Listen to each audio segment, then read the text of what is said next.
JNNSJ, sent by SS Bogal Sewadar JNNSJ Kericho. This is an invitation to follow up on sensitization workshop and lounge event, and I will read, and we shall also share the same in your WhatsApp group immediately after this session. The invitation is dated 6th February, addressed to our clerk, Mr. Martin Epus, and says, we are pleased to invite you to the follow-up sensitization workshop scheduled for 13th February at 3 p.m. This event will take place at NSPSI Auditorium and aims to provide essential updates and knowledge on the signed memorandum of understanding between Guru Nanak, Nishkam, Sewak, Jata, GNNSJ, and the county government of Kericho. I made aware that there was a memorandum of understanding which was signed between the county government of Kericho and Guru Nanak. I don't know the leader of majority. Probably you can, because you are the leader of business, of government business. I want to believe the members are aware of that MOU between the county government of Kericho and the Guru Nanak Nishkam Sewak Jata.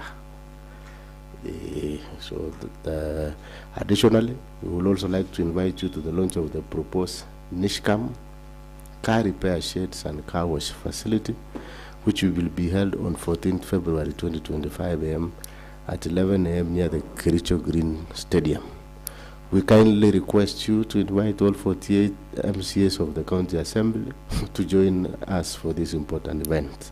So note that the letter is addressed to the clerk inviting the 47 MCAs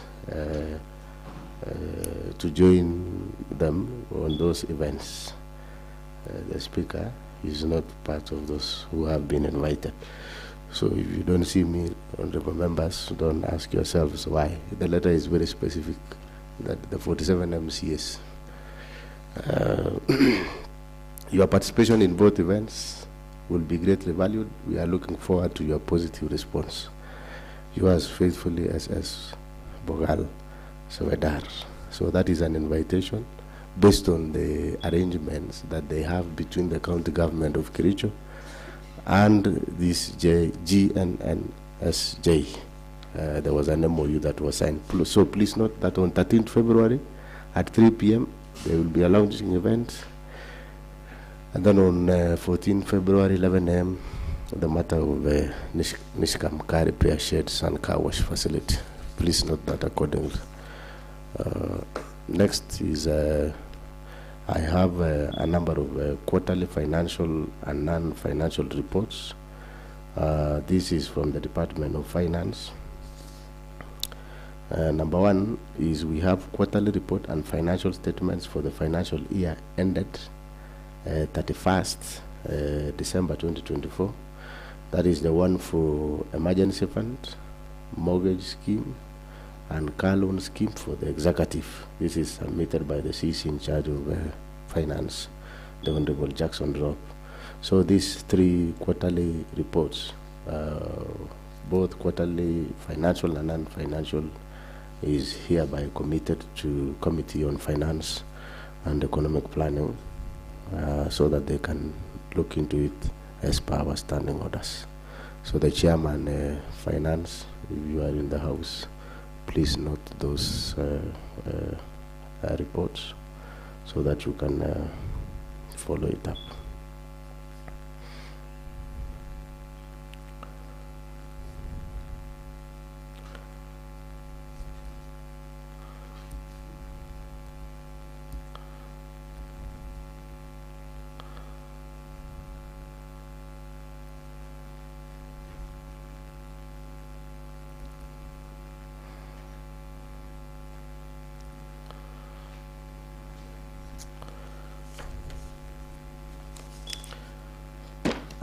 The other reports that I have, again, this is from the Honorable Jackson Drop again, the CCM Finance, is the submission of emergency expenditure.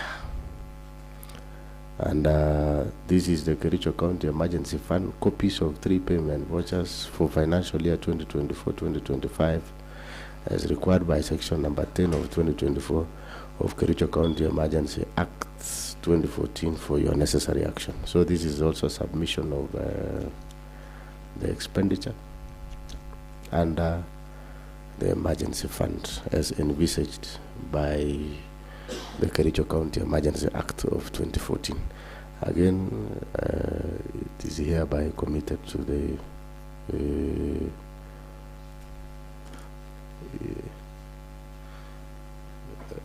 I don't know whether this is now expenditure bit. The chairman, okay, it's hereby committed also to the Committee on Finance and Economic Planning. So it's, I hope that is in order. Okay, so committed again to Committee on Finance and Economic Planning.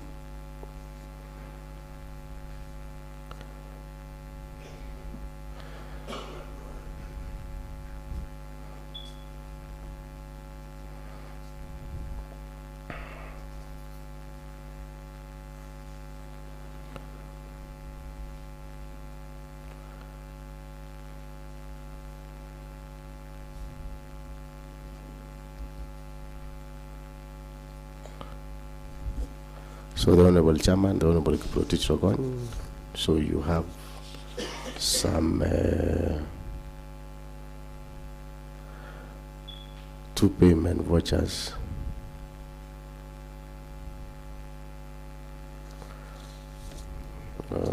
that forms the expenditure of the emergency funds.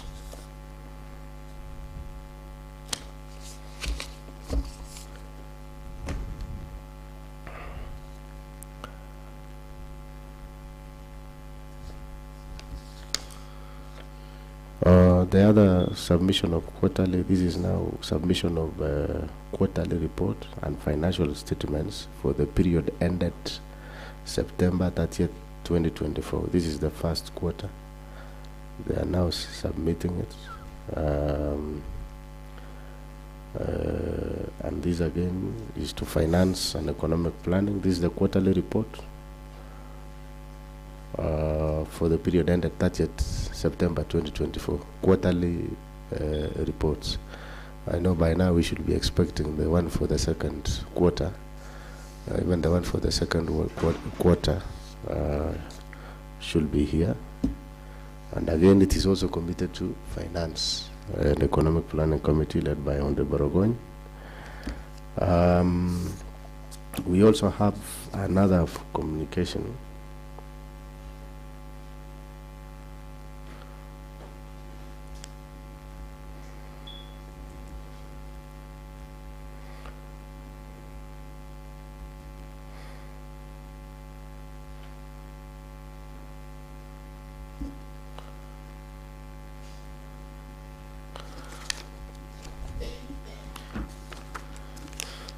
There is also another one, honorable members. This is the annual report for the year 2024. That is for the calendar year 2024, and this is from the County Public Service Board. And the report is as per the County Government Act. And this report, since it is from the County Public Service Board, is hereby committed to the Committee on Governance, Labour, and is it Governance, Labour, led by the Honorable Francis Terrer. I don't know whether Honorable Francis Terrer is in the House. The Vice Chairman. Who is the Vice Chair of Governance and Labour?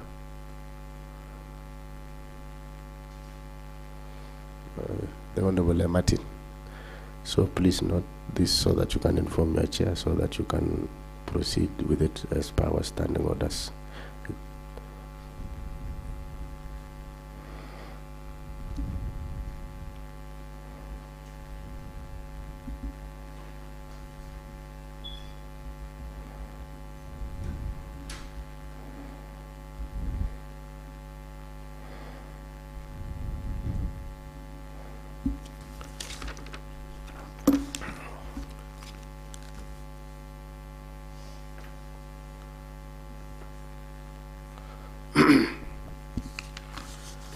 So, honorable members, the other communication I have to make, this is communication from my office, and this is in regards to the appointment of County Executive Committee members by the Governor, Kericho County. Honorable members, I wish to welcome you back to the Assembly for the 4th session of the 3rd Assembly. It is my hope that after a well-deserved break, you are now rejuvenated and ready to embark on the business that lies ahead of us in this session. I also hope you had time to enjoy the Christmas and New Year festivities with your families, and that during the period you also got an opportunity to interact with your constituents on matters development. Honorable members, that is the real definition of recess. You need to have time to spend with your families as well as to engage with your constituents. Honorable members, I will now wish to communicate that on 23rd December 2024, I received a letter from His Excellency the Governor, Dr. Eric Mutai, dated 24th December 2024, of reference number KEC stroke EOG stroke CA stroke V volume 3 in bracket 58, nominating the following nominees to the position of County Executive Committee members of various dockets. 1, Mr. Philemon Kurgat, that is water, environment, energy, forestry, and natural resources. 2, Mr. David N. Ekwam, nominated for health services. 3, Mr. Jonathan Kipkemoi Korir, public service, nominated for the position of public service management. 4, Ms. Emily Kirui, nominated for trade, industrialization, tourism and wildlife department. 5, Honorable Margaret J.K. Langat, nominated for the position of agriculture, livestock and cooperatives. And number 6, Mr. Joseph Kipsang Korir, lands, housing and physical planning docket. Honorable members, on 6th January 2025, I received another letter dated 27 December 2024 of reference number KEC stroke EOG stroke CA stroke volume 3 in bracket 59, replacing Ms. Emily Kirui with Mr. John Kipngeno Cheruyot. That is, Emily Kirui was nominee for trade, industrialization, tourism and wildlife, replaced now by Mr. John Kipngeno Cheruyot as the new nominee for trade, industrialization, tourism and wildlife. Honorable members, pursuant to Section 7, so subsection 1 of the Public Appointments, County Assembly's Approval Act of 2017, I hereby report to the Assembly the receipt of the notification of nomination of the above-mentioned nominees and commit the same to the Committee on Appointments for purposes of conducting approval hearing and tabling the report in the County Assembly for debate and decision. Signed by the Right Honorable Dr. Patrick Mutai, Speaker of the County Assembly. So, honorable members, from that communication, it is hereby the list of the CECs sent by the Governor is hereby committed to the Committee on Appointments, which we shall be guided by the existing legislations from the County Assembly's Approval Act, even to the County Government Act, and even to the Constitution. So please stand guided, and the Chairman Committee on Appointments to note on the same. There is the Chairman Appointments. Oh, sorry, you know it has been a long time. So the Leader of Majority, please note that so that we can fast track and adhere to the timelines as per the County Government Act of 2012. All right, thank you. So we clerk, next order. Order number 3, messages. Next order. Order number 4, petitions. Next order. Order number 5, papers. Next order. Order number 6, notices of motion. The Honorable Leader of Majority.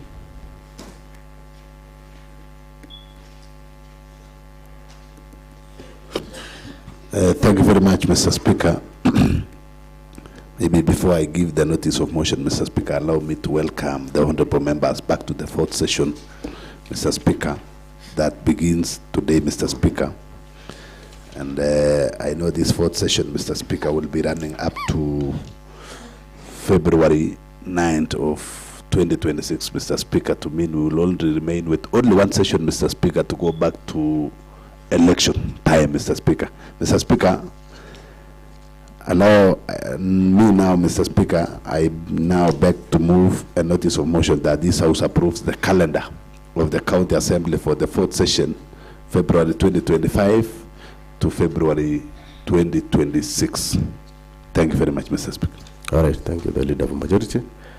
Another notice of motion by the Chairman of Lands, Housing, Fiscal Planning and Settlement Committee, the Honorable Hezron Ngetich. Proceed to give notice of your motion. Thank you, Honorable Speaker, for the opportunity you have granted me, Mr. Speaker, so that I can give a notice of motion, Mr. Speaker. And before, allow me to join you and my colleague, the Majority Leader, in welcoming the honorable members back to recess, back from recess after a long recess, and I hope they had a wonderful festive season and a vibrant new year. Mr. Speaker, I beg to give a notice of motion that this House approves the reports on Land, Housing, Fiscal Planning and Settlement Committee on the Integrated Development Plan for the Kericho Municipality. Thank you. Okay, thank you.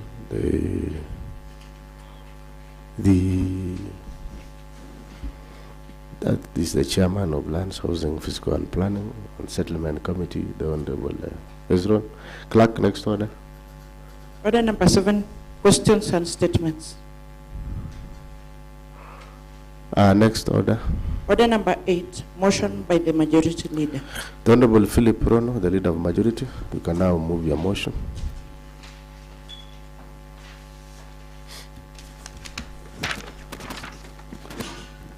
Thank you very much, Mr. Speaker. I know you've mastered, Mr. Speaker. I saw your eyes catching me, Mr. Speaker. I was consulting with the Deputy Speaker, Mr. Speaker. I was trying to advise him on keeping time, Mr. Speaker, but unfortunately he had a lot of commitment back home, Mr. Speaker. I want to apologize for that, Mr. Speaker.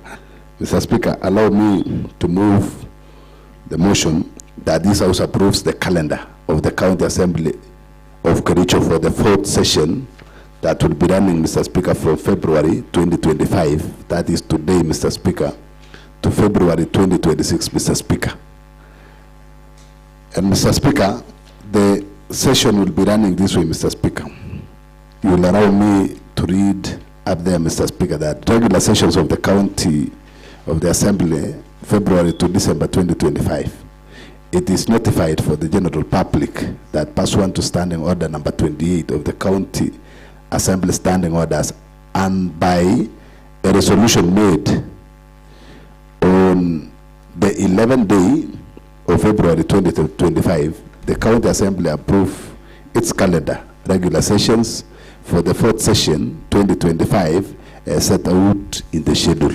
The schedule is this way, Mr. Speaker, that up there we have the sitting dates, the sitting days, and the recess dates, Mr. Speaker. Mr. Speaker, I kindly request that the attention of the honorable members as I go through, Mr. Speaker. But even before I go through, Mr. Speaker, it's a reminder that this one, Mr. Speaker, will be running from February 2025 to February 2026. That is the 4th session, Mr. Speaker. And it should be in the mind of every member that we will only, after conclusion of this 4th session, Mr. Speaker, we will only remain with only one session, Mr. Speaker. before we proceed to the next general election, Mr. Speaker. So we need to make use of this fourth session, Mr. Speaker, to make sure that all that is required for us or from us, Mr. Speaker, we do it accordingly, Mr. Speaker.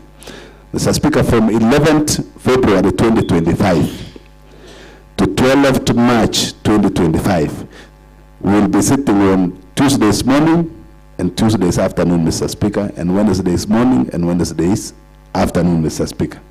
And on 13 March, Mr. Speaker, 2025 to 21st April of 2025, Mr. Speaker, we will be on a recess, Mr. Speaker, a very short recess.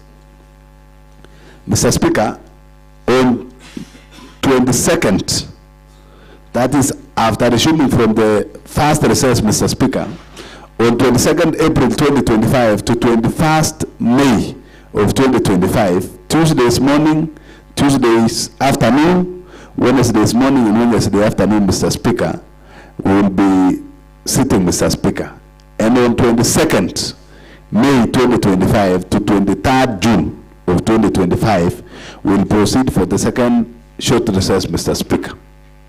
Mr. Speaker, we will come back on 24th June 2025 to 6th August of 2025. Tuesdays afternoon, Tuesdays morning, Mr. Speaker, and Tuesdays afternoon, and Wednesdays morning and Wednesday afternoon, Mr. Speaker, we will be having sittings, Mr. Speaker. And on 7th August of 2025 to 8th September of 2025, Mr. Speaker, we will be on the third recess, Mr. Speaker. Mr. Speaker, then we will come back on 9th September 2025 to 1st of October 2025.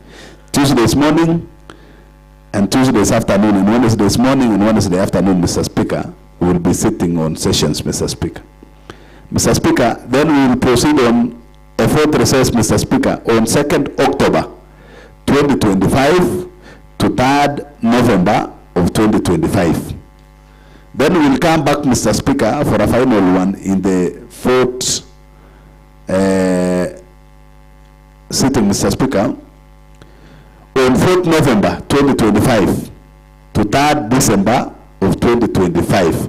Tuesdays morning, Tuesdays afternoon, Wednesdays morning and Wednesday afternoon, Mr. Speaker, will be on session, Mr. Speaker. Then on 4th December 2025 to 9th of February 2026, will be on a long recess, Mr. Speaker. Something to note, Mr. Speaker, is the County Assembly shall be meeting on Tuesdays and Wednesdays at 9:30 a.m. and 2:30 p.m. respectively, pursuant to Standing Order 30 of the County Assembly Standing Orders. Number 2, Mr. Speaker, special sittings shall be notified through Kenya Gazette notices as per the Standing Order 29 of the County Assembly Standing Orders. Mr. Speaker, final request, Mr. Speaker, before I invite the Honorable Deputy Speaker to second, Mr. Speaker, is that we will only be sitting on Tuesdays and Wednesdays, Mr. Speaker. You know, in the first and second assembly, Mr. Speaker, we used to sit on Tuesdays, Wednesdays, and Thursdays, Mr. Speaker, but we had to compress this to Tuesday and Wednesday to enable honorable members to interact with their electorates, Mr. Speaker, from Thursdays to Mondays, Mr. Speaker. And therefore, I kindly urge the honorable members that in this one, Mr. Speaker, let us pull up our socks, let us work in our committees, let us be very productive this time round, let us start with a very good gear, Mr. Speaker. With those few remarks, Mr. Speaker, allow me to invite the Deputy Speaker, Mr. Speaker, Honorable Cheriot Bett, to second my motion, Mr. Speaker. Thank you. The Honorable Deputy Speaker, the Honorable Cheriot Bett.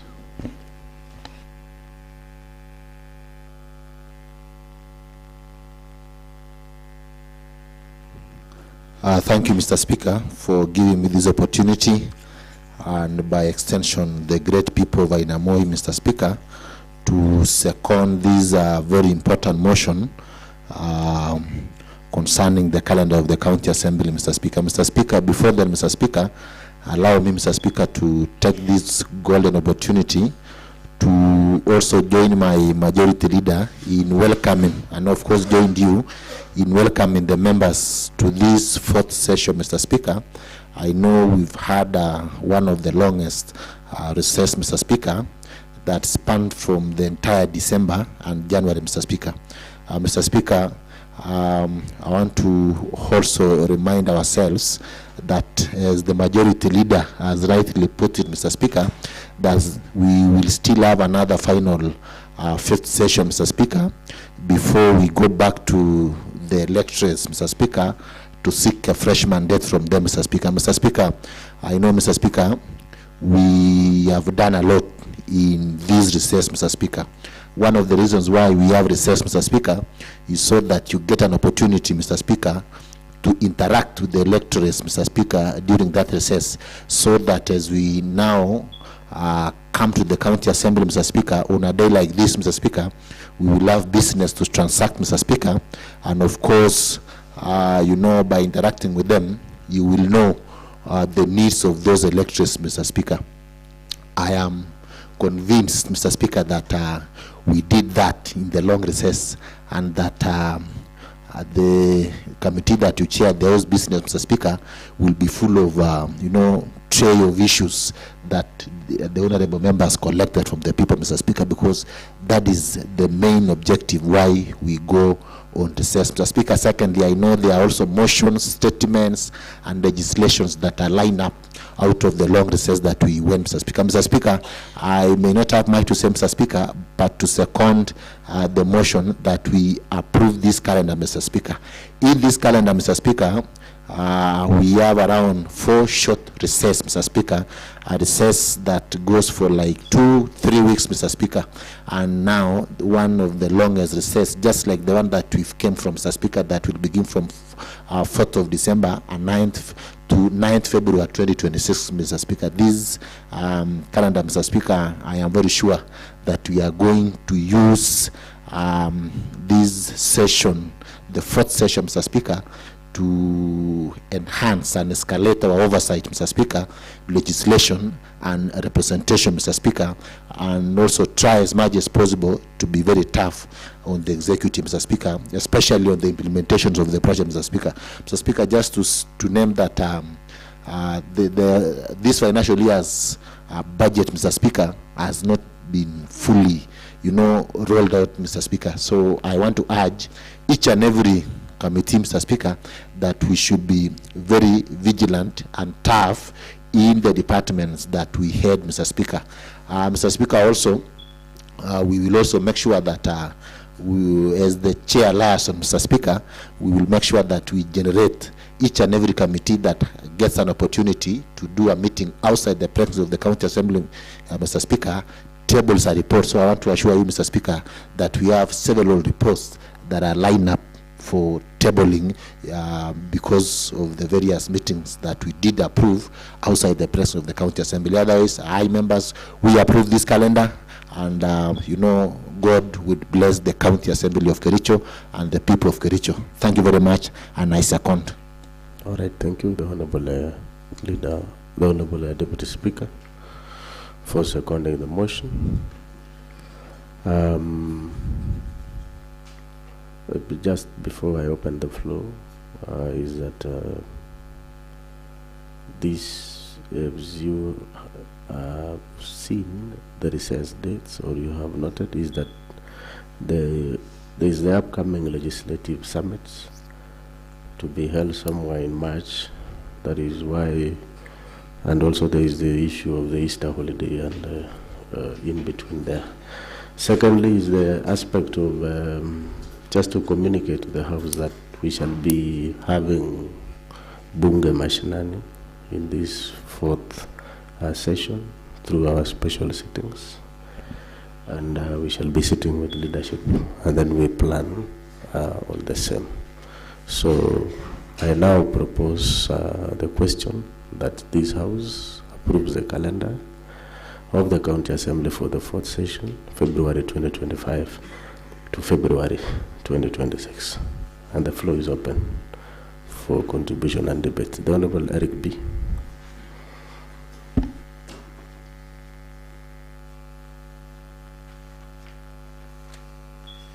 Thank you very much, Honorable Speaker, for allowing me opportunity this morning just to contribute on the calendar for the fourth schedule this year. Mr. Speaker, sir, fourth session. Mr. Speaker, before then also allow me to just welcome ourselves to this session after a long recess. Mr. Speaker, I want to say that the recess was a fantastic one. It was a long one, and actually we enjoy. I want to bring to your attention that we actually interacted with our people down there, and our people, Mr. Speaker, are happy because usually we've been in this assembly doing our session, and when it came to recess, Mr. Speaker, they were able to see us each and every week with them, Mr. Speaker. Mr. Speaker, you also supported the community in one way or another. So I'd say that we are very grateful for that long recess, and we maximize it well. Mr. Speaker, coming to this motion of the day, I've seen the calendar, Mr. Speaker, is a good calendar whereby it is a precise one when it comes to the recess and also the session, Mr. Speaker. I think it is well calibrated, and I want to also request honorable member that we utilize all these sessions, Mr. Speaker, so that when it comes to a session like today, Mr. Speaker, we should be having a full number, all members attending the session, Mr. Speaker, so that and you should be having activities so that we avoid the issues of saying next in our session, Mr. Speaker. As the Deputy Speaker has rightfully said that we have a line of activities, Mr. Speaker. When it comes to the approval of the activities, Mr. Speaker, we should be able to put it before the time, Mr. Speaker. Of course, we know when we are coming with this house, Mr. Speaker, in the morning, it should be well stipulated. If it is 9:30, all members should have been seated, Mr. Speaker, so that we deliberate on the activities of the day and the right time, Mr. Speaker. So I want to support and request from the member that we be active this year. Let's have a different moods this year, Mr. Speaker, so that we know this is the second last session for the term, Mr. Speaker, this term, Mr. So members should be active and also to deliberate on the activity. Mr. Speaker, I want also to state that when you come to Bunge Mashinani, I have, Mr. Speaker, the bill which has actually been waited for long. I know when it comes to the settlement, Mr. Speaker, shall be done probably in my ward, and of course, Mr. Speaker, I request so that you can schedule it to be the first one to be done at Kamlela, Mr. Speaker, so that all members to avail themselves Bunge Mashinani at my ward, Mr. Speaker. So I support this calendar and request honorable members to approve. Thank you. All right, thank you. The Honorable Albert Kipkoech.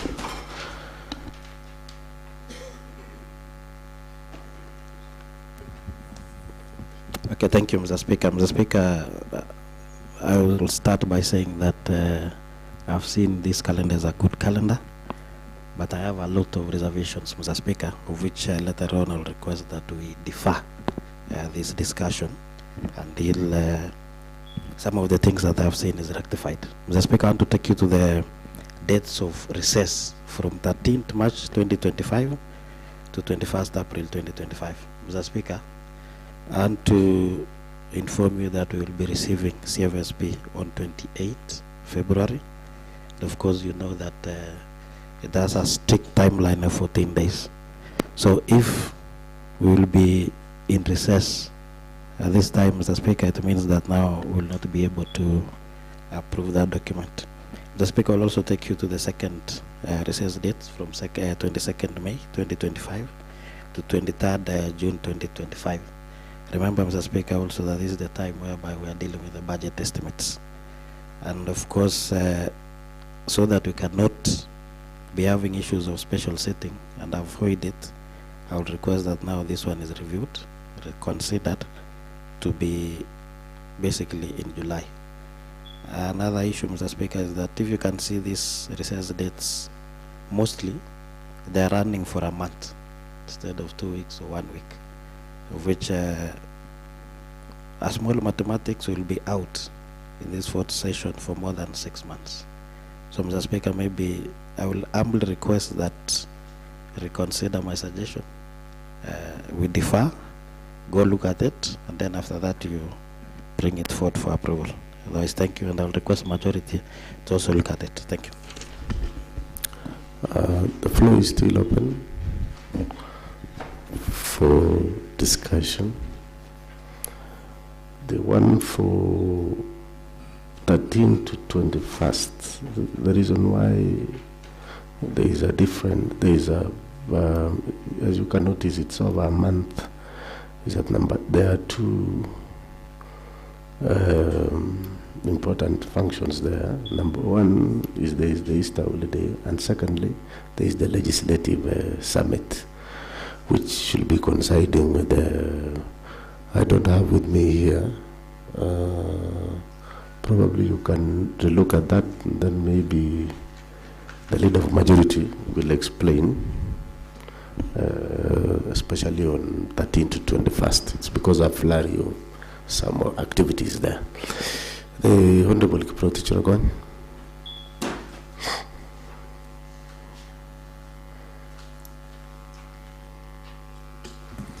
Thank you, Mr. Speaker. Mr. Speaker, I also rise to support the calendar stapled by the majority. And Mr. Speaker, I'm happy because the Honorable Albert Kipkoech has raised important issues. I went through this calendar, Mr. Speaker, and I realized we might have a number of special sittings because of a number of businesses. Now that the calendar proposes nearly 6 months, of course, if you check at the calendar, moving out of the assembly from 13 to 21st, 22nd to 23rd of June, 7th to 8th of August, that is nearly a month each. Mr. Speaker, it is also important, I know you've raised a very important thing because of the legislative summit that might, that will enable us to be out for nearly a month. But Mr. Speaker, what I can only raise is maybe the majority will need to relook at it so that we can have, in some of these recess dates, we can be out of this assembly for 2 weeks, then we come back. I guarantee you, Mr. Speaker, this time round, the fourth sitting, we will do a number of businesses, and I commit, even the committee that I chair, we will address a number of issues that are before us, and we will submit the reports in time. Mr. Speaker, I can only use this opportunity to urge my colleagues, and Mr. Speaker, if you can see the House, we have nearly a section of our colleagues who are out. We do not want to, in 2025, have 2 different teams because it's unfortunate that the other team is out of the chambers of the Mr. Speaker. It is a bad picture because we have serious issues to handle. We have a mandate that we are given. It's unfortunate if this will continue in this particular sitting. But Mr. Speaker, I must appreciate the commitment that these members have shown, that we are all here in time. We will portray this going forward, and I guarantee you all the businesses before us, before the House, we will strive to achieve. Mr. Speaker, I only have one observation to make and to request you. The last time before we elected our Deputy Speaker, the Honorable Cheriot Bet, he was a ranking member, and you had given directive that 2 seats here belong to Cheriot Bet and the Honorable Albert Kipkoech. I don't know whether Albert doesn't like to, or do not like to sit in front, but maybe in future you label the seat. It will be reserved for the ranking member. Mimi, I'll be seated behind, and the others So, Mr. Speaker, I rise to support this calendar. Thank you, Mr. Speaker. Honourable members, before I give to the Honourable Martin, Honourable members, more so the chairman budget. I know you have raised a concern of the budgets, but if you look at the sitting dates, we expect the budget estimates to be submitted by 30th April, which you can see we will be on session from 22nd April to 21st May.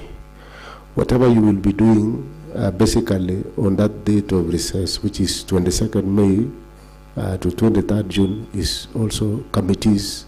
Remember that you will have your committees running, and we expect to approve the budget on or before 30th June. We are resuming on 24th June 2025, meaning we can still avoid the aspect of a special sitting, because you have from 24th to 6th August. So maybe you can still consider that and see whether it affects the sitting, our sittings. Let's focus on the sitting dates rather than the recess dates. So maybe as you contribute so that we can finalize on this matter. The Honourable Martin, your hand was up. The Honourable Martin Cheruiyot.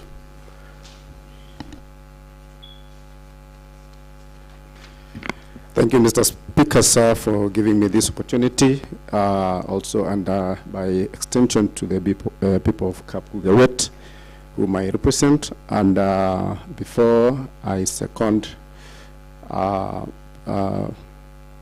before I support the motion that is before us, that is the County Assembly calendar, the fourth session, let me also take this opportunity to welcome the members after the long recess. I know we are now rejuvenated and once again serious on business of this session. Mr. Speaker, sir, actually I raised my hand. I just wanted to seek clarification from the honourable member who was just left the floor, that is the Honourable Kiprotich Ogoin, when he mentioned that section, the other team, I don't know, he mentioned of the team, Mr. Speaker, that the other team are not in the house. I don't know. I raised us, maybe I was seeking clarification, and I hope we are not in teams. I want to believe that this time round we are one team, that is a county assembly team, ready to work together. And if anything, Mr. Speaker, sir, we are all here. I think we are one team.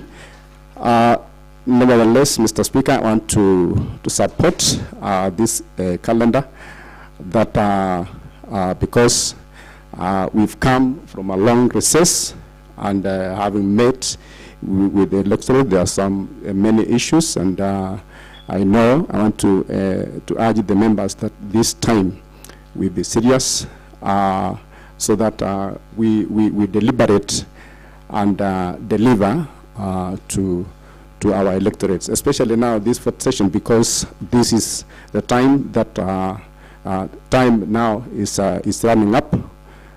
We remain with one session, that is the next session, and so I want to urge all of us that we pull up our socks so that we deliver. Otherwise, I stand to support the motion. Thank you, Mr. Speaker.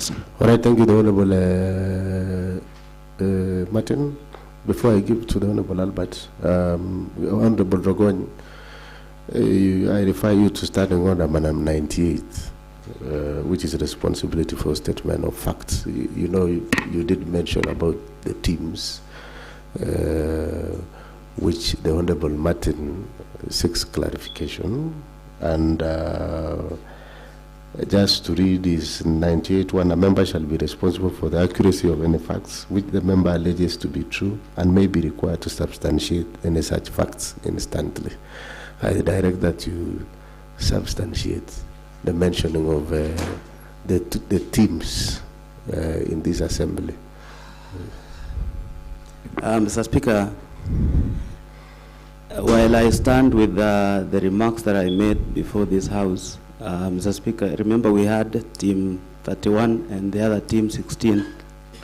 And when I walked in, Mr. Speaker, I'm happy because I've seen some members from the other team 16 in 2024. That was in 24. Now, I was surprised because the members who were the first to be in these chambers were likely drawn from team 31. And I was telling the members that if the other team is not in this House, I know we've broken that, the divide, and we are now one.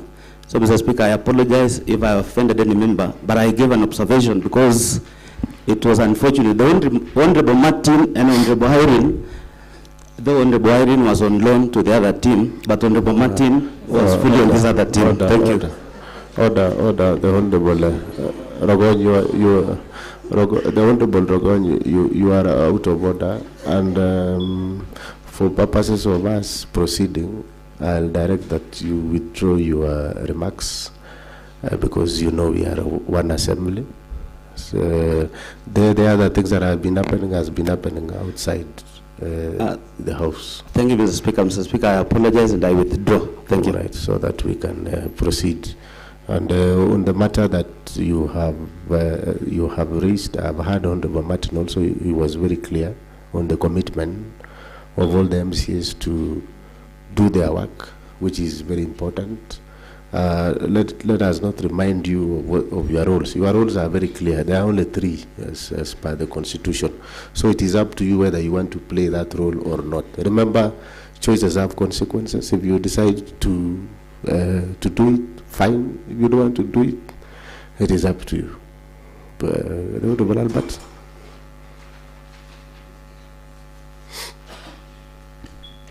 Mr. Speaker, I've just seen the session sitting dates, Mr. Speaker, and we will be having only the 24th and 25th in June for budget approval. And that is the reason why I was requesting that maybe if you can reduce these recess dates of 22nd May to 23rd June, so that at least we can have 4 session days for safety.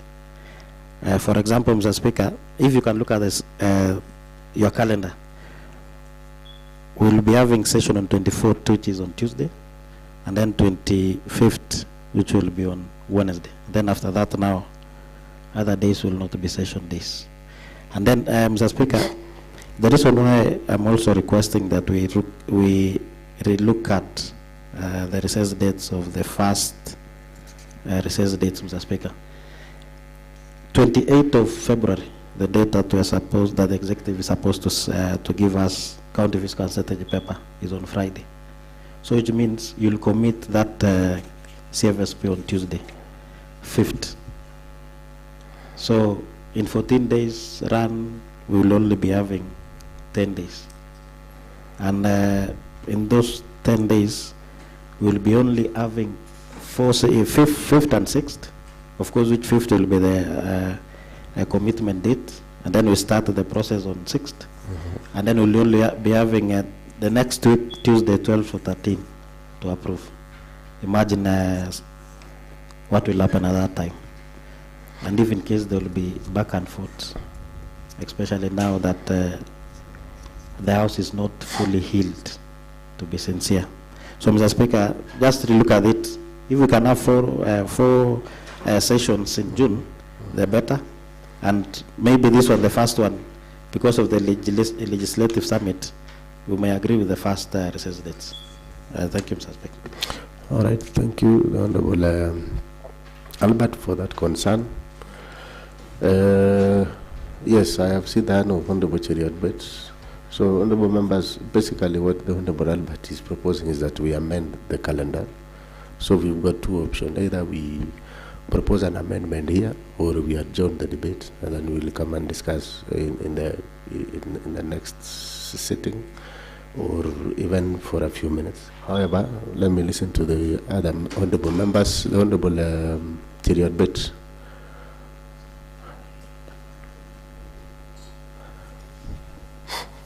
Thank you, Mr. Speaker, for giving me this opportunity. Maybe, Mr. Speaker, I was just requesting the Honorable Chair for Budget, Mr. Speaker, that, you know, law is not cast in stone, Mr. Speaker. So I was proposing, especially now that I think he's in agreement with the first recess, Mr. Speaker, why don't he move an amendment?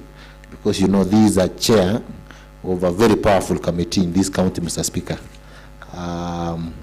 This is the chair that has a lot of responsibilities. So if the chair thinks, Mr. Speaker, that the 2 days in June, that is on 24th and 25th of June, is not enough, Mr. Speaker, to approve the budget estimates, Mr. Speaker, and of course, you know, we also have another appropriation act. I want to request the chair budget. I could have moved the amendment, Mr. Speaker, but because the chair budget is here and is well informed on the number of days that he needs to approve that budget, Mr. Speaker, allow him, Mr. Speaker, to move an amendment, especially on that recess, on the number of days that he requires, so that we have a well-balanced budget, Mr. Speaker. So that was my thoughts, Mr. Speaker. All right. The Honorable Gilbert Ngetich.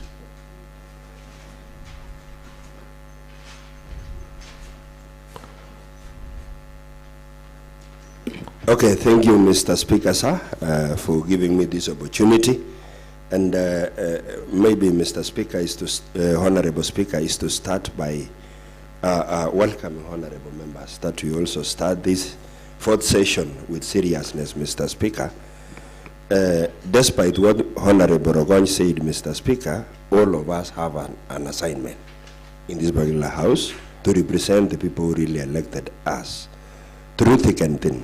Whether you feel good or bad, you can even be brought through wheelchair to represent them, and it will be a representation, Mr. Speaker, because it is a very serious matter that should be undertaken per ward. Mr. Speaker, as we speak today, development agendas are not actually running smoothly in our wards, and this is an area in which you are supposed to hear your grievance to a particular department through a committee. And of course, I think this should be a matter which should be taken seriously, beyond the division, beyond the crutches, because it is a mandate which is a short term. We are to do it. We have hardly a financial year to run before we go and actually tell our people how we've been representing them. Mr. Speaker, it's about the calendar. But the reservations made by the chair, as the Honorable DS has said, we are ready to do the amendment to suit the budgetary requirement, which is timelined, Mr. Speaker. Mr. Speaker, in future, Majority Leader, I think it is prudent, and it does actually shows up that whenever a calendar is being made, we should have the chair budget in the thinking for us not to actually find ourselves in such a quagmire. Mr. Speaker, the calendar is very good. We need time to break, time to really work seriously, and we are ready for the amendment. Thank you. All right, honorable members, I think you have heard there is a suggestion for amendments, and I will allow it because of the issues that have been raised. Maybe the Honorable Chairman, Budget, can you move your amendment, please, as per the standing order number 62? Okay, thank you, Mr. Speaker. Mr. Speaker, I wish to move an amendment that recess dates 23rd to be deleted and 13th to be inserted. That is 13th June? 13th June 2025. Okay. And then on session dates, I'm requesting that 24th be deleted and 14th June to be inserted. 14th June to be inserted. 14th June. Okay. And I will request Honorable DS to second. Thank you. All right. The Honorable Cheriot Bett, You second the amendment?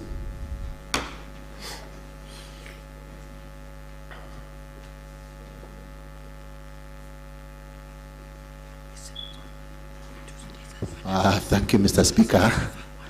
Now that we, Mr. Speaker, now that we are in agreement, Mr. Speaker, you know, I was counting the first motion that is being debated, Mr. Speaker, but now that we are in agreement under the consultation from the majority leader, who happens to be the mover of the motion, Mr. Speaker, he also agrees with the amendment from the budget chair, Mr. Speaker.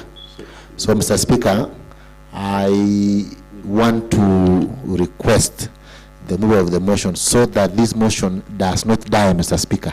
We are in a quagmire, as the chair Rhodes had initially indicated, Mr. Speaker, because I seconded the first motion, but the party leader is in agreement with this amendment. I want to request the Honorable Chair for Budget to nominate another person. Otherwise, I am solidly behind my chair budget, Mr. Speaker.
All right, thank you.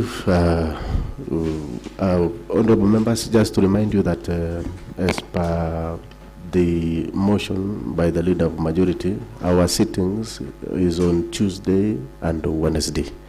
And therefore, the dates as proposed earlier by the Honorable Chair has been slightly corrected, and I allow you to correct the same.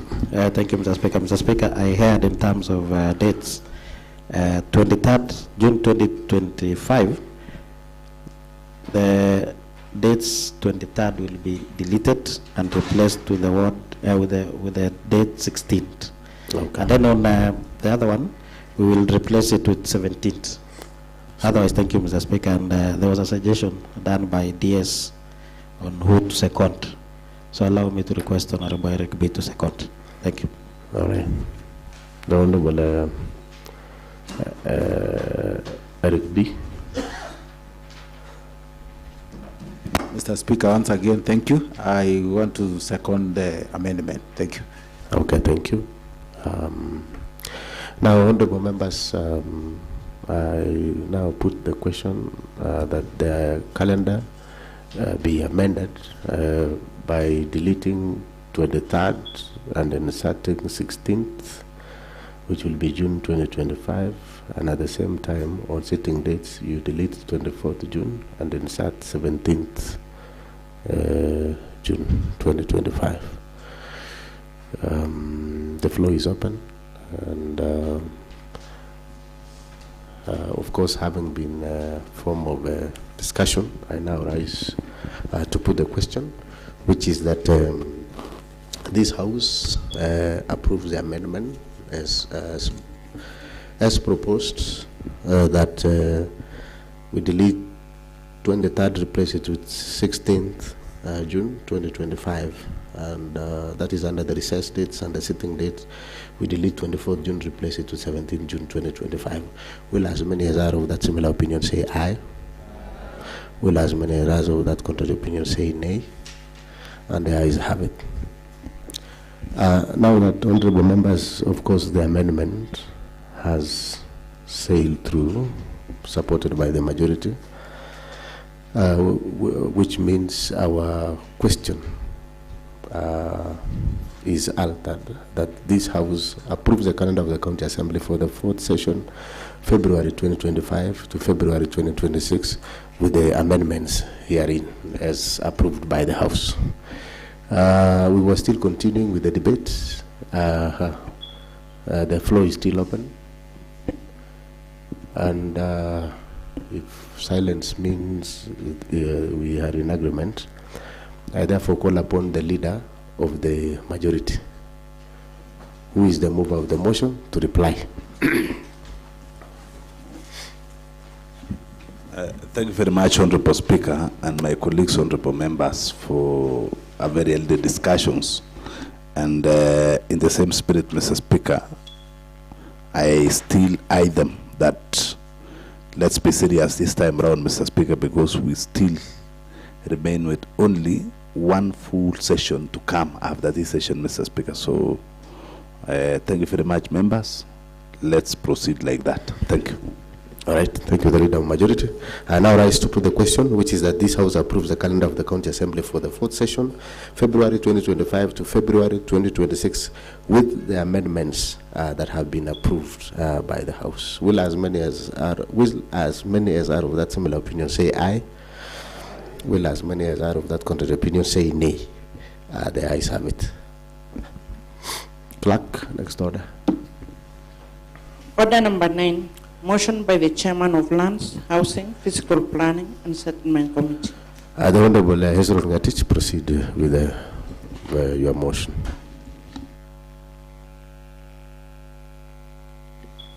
Thank you, Honorable Speaker, for giving me this opportunity so that I can move a motion on report on the approval of the Integrated Development Plan for Kericho Municipality. Mr. Speaker, we are aware that Kericho Municipality is one of the municipalities in Kenya out of the 77 and is poised to receive KUSUP2 support, Kenya Urban Support Program, whereby KUSUP2 is yet to be dispersed, and one of the important document which will facilitate the receipt of that KUSUP2 program is the Integrated Development Plan, after approval, which must be approved by this Honorable House. The deadline for all KUSUP2 Integrated Development Plan will be tomorrow by 12 midnight. So, Mr. Speaker, this document is time-bound, and upon the approval of this Integrated Development Plan this morning, Mr. Speaker, is set to be rushed to Nairobi for approval and to be uploaded on website before midnight of tomorrow. Otherwise, we will miss the KUSUP2 program. KUSUP2 program will come in two forms, the URG and UDG. The URG is for institutional governance, whereby this money we are set to receive over 41 million, which will be for facilitation, policy making, and institutional programs like awareness, Mr. Speaker. And the UDG, it will be directed towards development. Mr. Speaker, allow me to quote, to start on page 3 on the overview. I'll highlight and then I'll read touch on some few, Mr. Speaker. Let me start on the preview. On 10th December 2024, the Office of the Clerk received a letter from the County Executive Committee member in charge of land, housing and physical planning request for the approval of the Integrated Development Plan for Kericho Municipality, which will run from 2024 to 2029. The Integrated Development Plan is said to benefit from the World Bank funded Kenya Urban Support Program 2. In order for the county to benefit from the grant of shillings 300 million, it should have the Integrated Development Plan for the municipality as provided in the Urban and Cities Act of 2011. Therefore, the plan provides for the growth projection of the Kericho municipality within the next 5 years. So this integrated development will run from for 5 years, from 2024 to 2029. What is the overview, Mr. Speaker, of this integrated development plan? The plan gives the background information on the socio-economic and infrastructural aspect that has been bearing on the development of the municipality. It also provides the description of municipality in terms of location, size, population, physiography, and natural condition, and demographic profile, administrative and political units. Further, it provides information on human development approach, infrastructural development, land uses within Kericho. The summary of the Integrated Development Plan, Mr. Speaker, will be the location, whereby Kericho County is one of the 14 counties in the Rift Valley region. It lies between longitude of 35 degrees and 2 Celsius. And 35 degrees and 40 east between the equator and latitude of 0 to 23 Celsius south. The county is bordered by Uasin Gishu County to the north, Baringo County to the northeast, Nandi to the northwest, Nakuru County to the east, Bomet to the south, and it bordered to the southwest by the Nyamira County and Homa Bay counties, and to the west, Kisumu County. The county covers a total of 2,479 square kilometers. It acts as a transit point linking the greater western Kenya. Mr. Speaker, Kericho is very strategic, and for information, Mr. Speaker, you know, the colonialists used to identify cities based on the miles. When you are in Kericho, when you want to go to Bomet, you have to cover 80 miles. When you are in Kericho and you want to go to Kisii, you have to cover 80 miles. When you are in Kericho, you want to go to Kisumu, you have to cover 80 miles. When you are in Kericho, you want to go to Nakuru, you have to cover 80 miles. I think that is for your information, members. Kericho Town is the headquarters of Kericho County, located in southwestern of the country, within the island west of the Kenya Rift Valley. It is well known for being the producer of the best tea. The design planning area of Kericho Town will cover a total of 11 square kilometers, including Kapkugerwet, Ainamu, Kipchimchim, Kapsoit, and Kapsuser. It covers some trading centers, but mainly the rural agricultural lands, excluding the land leases to the multinational companies in the area. Its strategic position gives it comparative advantage to keynote in the region. Development linking Kisumu, Bomet towns, Bomet and many other towns, which has attracted mixed communities who move to Kericho to seek employment. Employment has made Kericho a cosmopolitan town. Mr. Speaker,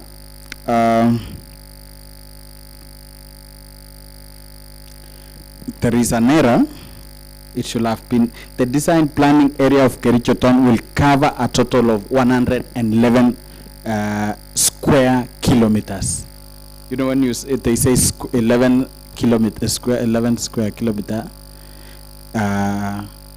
Recently, we realized when we were by the physical plan that should be 111 square kilometers, because it covers those towns which has been highlighted.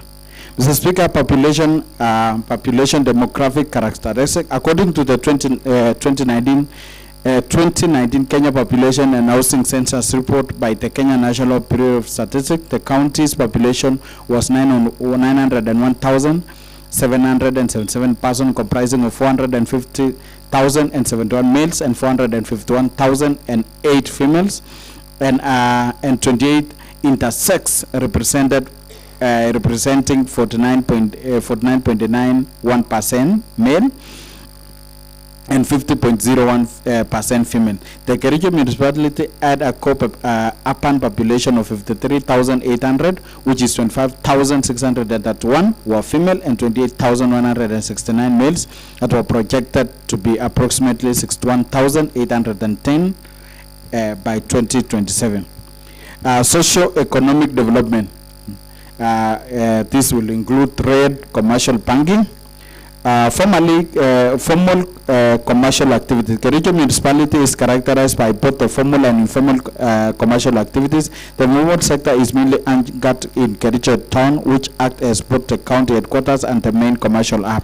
With the benefit of agglomeration, Kericho town edges out the other towns within the county to place itself in competition with the region towns such as Kisii, Nakuru, Nandi, Kisumu, Narok, and Bomet. This sector is dominated by the banking and financial institutions.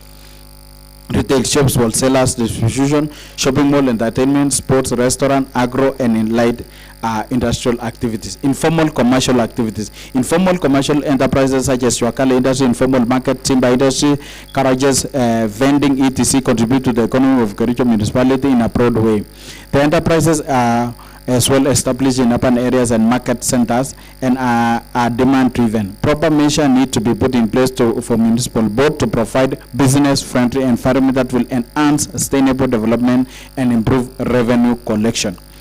Mr. Speaker, 2.3 is urban agriculture, the tea production. Kericho is endowed with good climate which supports a vibrant tea growing and processing industry. Several multinational companies have long-term leases which facilitate the development of the tea industry. The tea subsector within Kericho County is dominated by production of tea in forms of owned by the international companies who grow and process tea, grade and product in readiness for the auction which is done in Mombasa. Besides, the multinational KTDA has empowered local peasant farmers to grow tea which they market through factories owned specifically by KTDA for the purpose of for that purpose. KTDA has also invested in effective and efficient tea leaves collection points located close to the farmers. Income generated from wages and salaries of the factories works both multinational KTDA, and income periodically paid to the farmers has created good effective demand which support commercial and farmers business.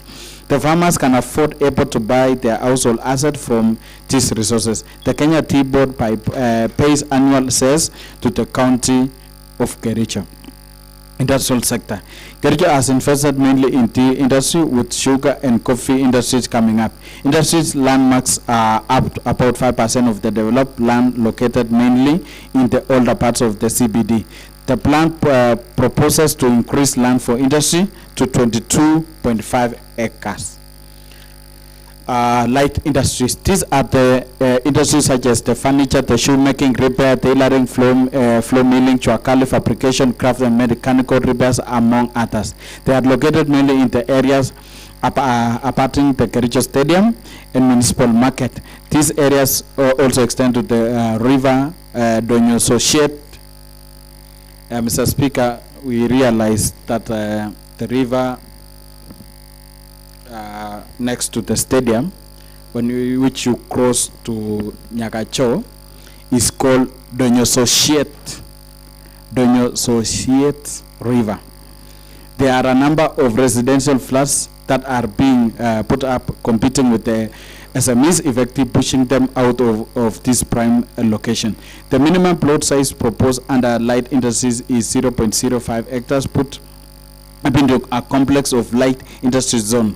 The total land requires 0.5 hectares to distribute across the town, with some are tied to the neighborhood commercial areas. These industries will continue as part of the mixed use in the current and extended location. medium and heavy industries. Some medium industries already exist within the town. These are mainly milling factories and pole treatment plant at Bro, Kapsuzer and Kapsoin. It is proposed that such other agro-based industries be provided to targeting agro-processing and be located within the nodes and also the up and go. The minimum plot size for heavy industries is 2 acres. This will require 2 acres for such development. This should be linked to the vibrant dairy fruits, which is banana, avocados, as well as the pineapples, and vegetable production in the upper hinterland. This shall include a revival of the milling factory at Kapsoit to produce livestock feed.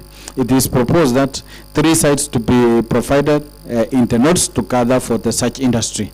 This will require a total of 20 hectares banked for such investors. Mr. Speaker, health and education service. Health services. Kericho is served with a number of public facilities, including the level 4 hospital, health centers, and dispensaries. Further, there are private-owned chemists and pharmaceutical established. Kericho is being served by both the private and public health facilities. All these facilities serve the residents of Kericho and other areas at large. These facilities include the Kericho County Referral Hospital, which is the main public hospital providing a wide range of medical services. We have the Siloam Hospital, a private hospital offering general medicine and surgery and pediatrics.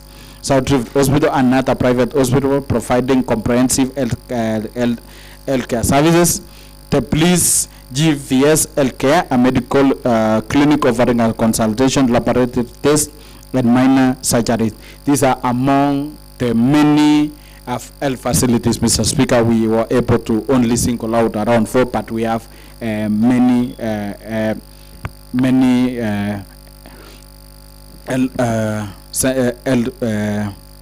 centers or health facilities within the county. In addition, there are numerous smaller clinics and dispensaries throughout the town providing primary healthcare services. On education, Mr. Speaker, the current status, the guideline of education facilities by the planning handbook allow for cross-estimation of education numbers needed. ECD, Mr. Speaker, the population catchment is 3,500. The demand by 2037 is 88, Mr. Speaker, within the municipality. When we come to primary school, Mr. Speaker, the population catchment is 3,500. They require 88. The demand is 88, and existing are 42. So we need additional 46 primary school. Secondary school is 8,000. The demand is 38. Existing is 18. We have a deficit of 20, Mr. Speaker, which need to be added. The colleges, we have 500,000. We have only demand by 2037 is 1. Existing, we have 5. And then we have existing, so it's 5. So we don't anticipate 1 by 2037. University, we have 1 million. Demand by 2037 is 1. Existing is 1, which is Kabianga. So there is no, it still serves. Existing education facilities are as follows. Primary school 17 private and 25 public. Secondary school we have 18. Colleges we have 5. University we have 1. University we have 1, which is public, and 2 private. I'm sorry, Mr. Speaker, the university within the municipality is not Kabianga, but it's called Islands, Kenya Islands. Also, we have other branches for other universities, but one main is Kenya Island. Population rise will impact on the demand for more learning infrastructure, and it will cut across all levels of education, including early childhood development, primary, junior, secondary level, based on the population projection. The urban plan should be anticipate increased demand on the given facilities and infrastructure and make requisite provision. Number 2.6 is the state of the security within the municipality. Kericho has a well-established central police stations within the CBD. This provides services and administrative control for the various police posts established within the town and beyond. However, there is a need to establish of police station in the 3 nodes to provide a comprehensive network for police services, which supplement by the administrative police services. emergencies services and disaster management. With the growth of the urban areas, fire hazards assumes a grand proportion since the density of the structures and the value of property keeps rising. Kericho has a fire brigade. However, the equipment is not responsive to the rapid growing town. There are no functional fire hydrants which will be usable in the case of emergency service, especially in the CBD. This is an area where there is need for the comprehensive investment. There are no fire station in the north, and that will be necessary in this area to develop as key component of them. There is also need to provide fire hydrants at the regulated interval across the town. I'll explain when we go to the program, Mr. Speaker. We find that fire hydrants, we have less. We only have around one within next to the county commissioner's office. Fire hydrant is where when there is a fire and a fire engine need to be refilled with water, you go and refill there. Kericho Recreational Social Development Centers. Kericho Stadium is fair state of repair. The Chwakali traders have invaded the parking and surrounding areas, and most facilities are in despair. The golf course right in the center of the town serves only members. Kericho town is therefore in dire need for the recreational space to benefit the majority of the residents. There is no functional community social hall.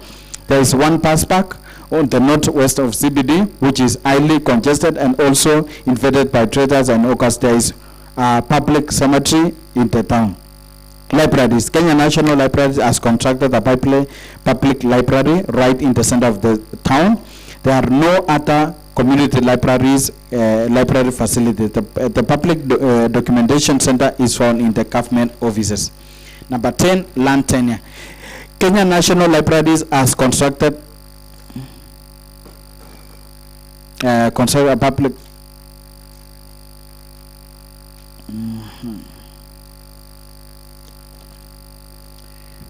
The Kenya National Libraries has constructed a public library right in the center of the town. There are no other. I think there is a repetition here.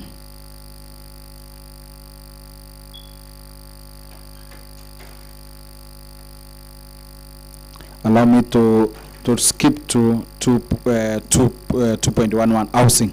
Housing is an integrated element of our national economy. It's backward and forward linkages with other parts of the economy closely upon people's need, demand and social processes within the supply of the land, infrastructure, building material, technology, labor, and housing finance. These linkages allow housing to act as an important engine for the sustainable development and poverty reduction in both the society and economy. Operating within the overreaching governance framework defined by the institutional and regulatory system that enable the society to build homes and neighborhood, housing as an incapable physical manifestation through the building of houses, dwelling, shelters, accommodation, site and services, or residential units. Without the functional housing sector, urban centers cannot be established or developed. A functional housing sector offers appropriate, affordable housing and sustainable pattern of urbanization, which are critical for the future of our ever-urbanization planet. Water supply. The existing Kericho water supply is designed to cover an area of approximately 126 kilometers square, comprising of Kericho municipality, 11 square kilometer, and part of the adjoining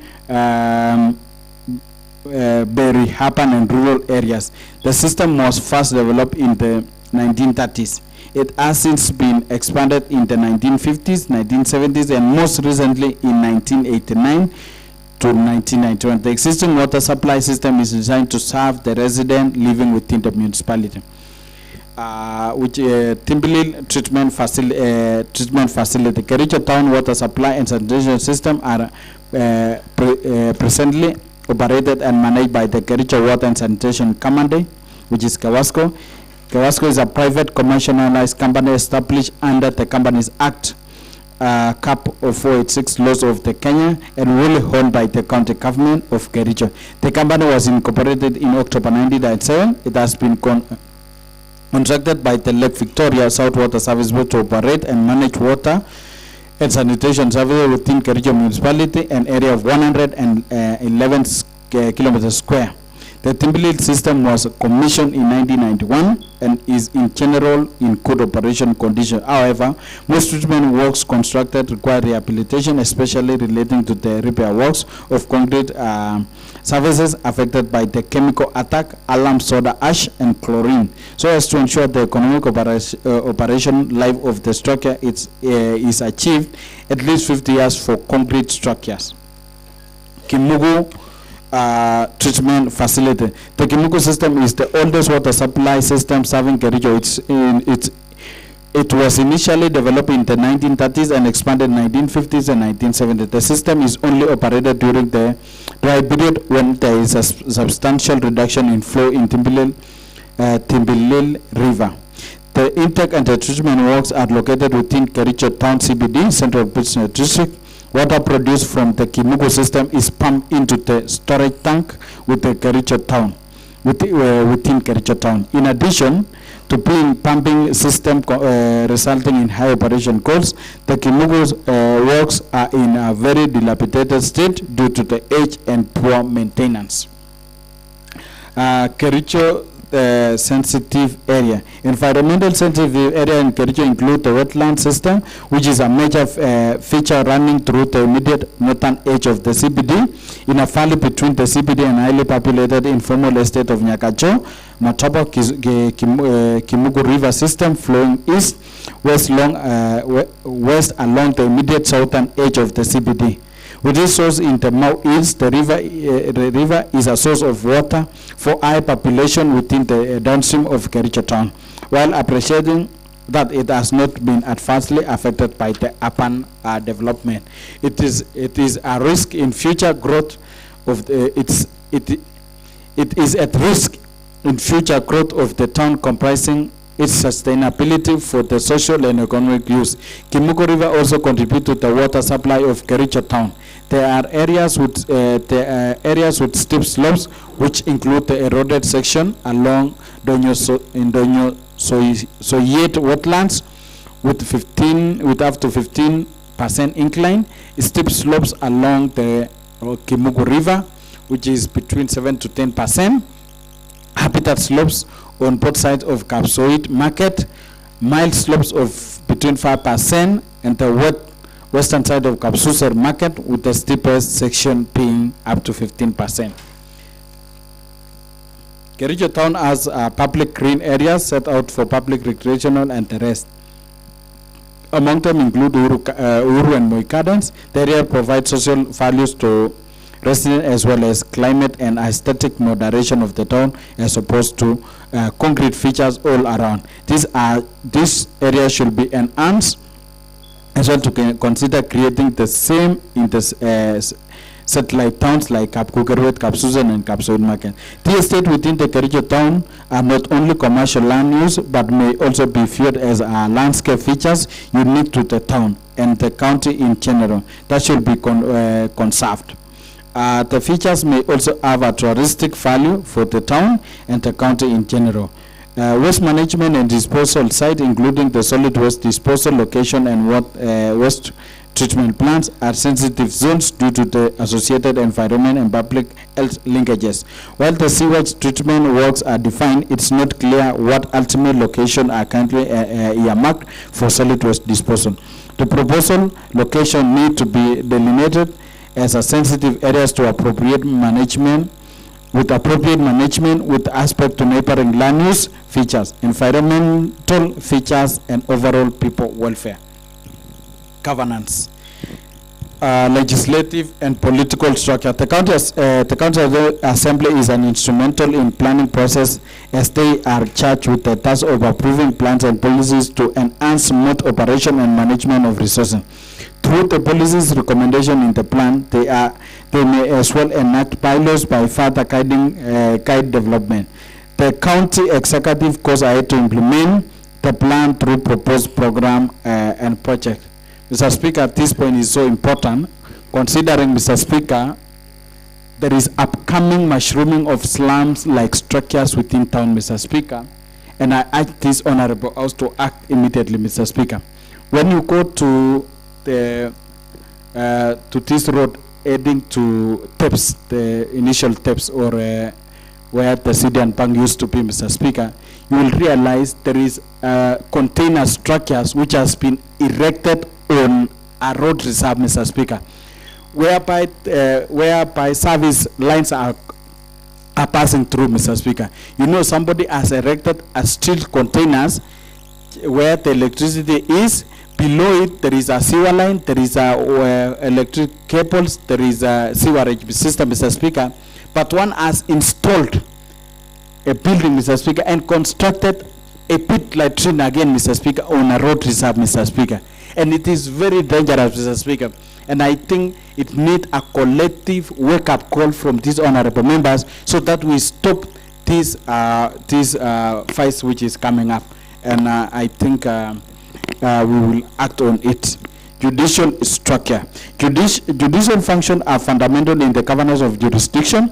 The Kericho law courts house within the municipalities having the critical purpose in pursuit of the justice. Law and order within the town areas is typically maintained by the police in various police stations.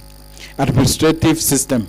The devolution involved distribution of power and resources to the various levels of government. The Kericho municipality fall within 11 wards. All these administrative units are covered by administrators who take part in the actual management of the power policy within their jurisdiction.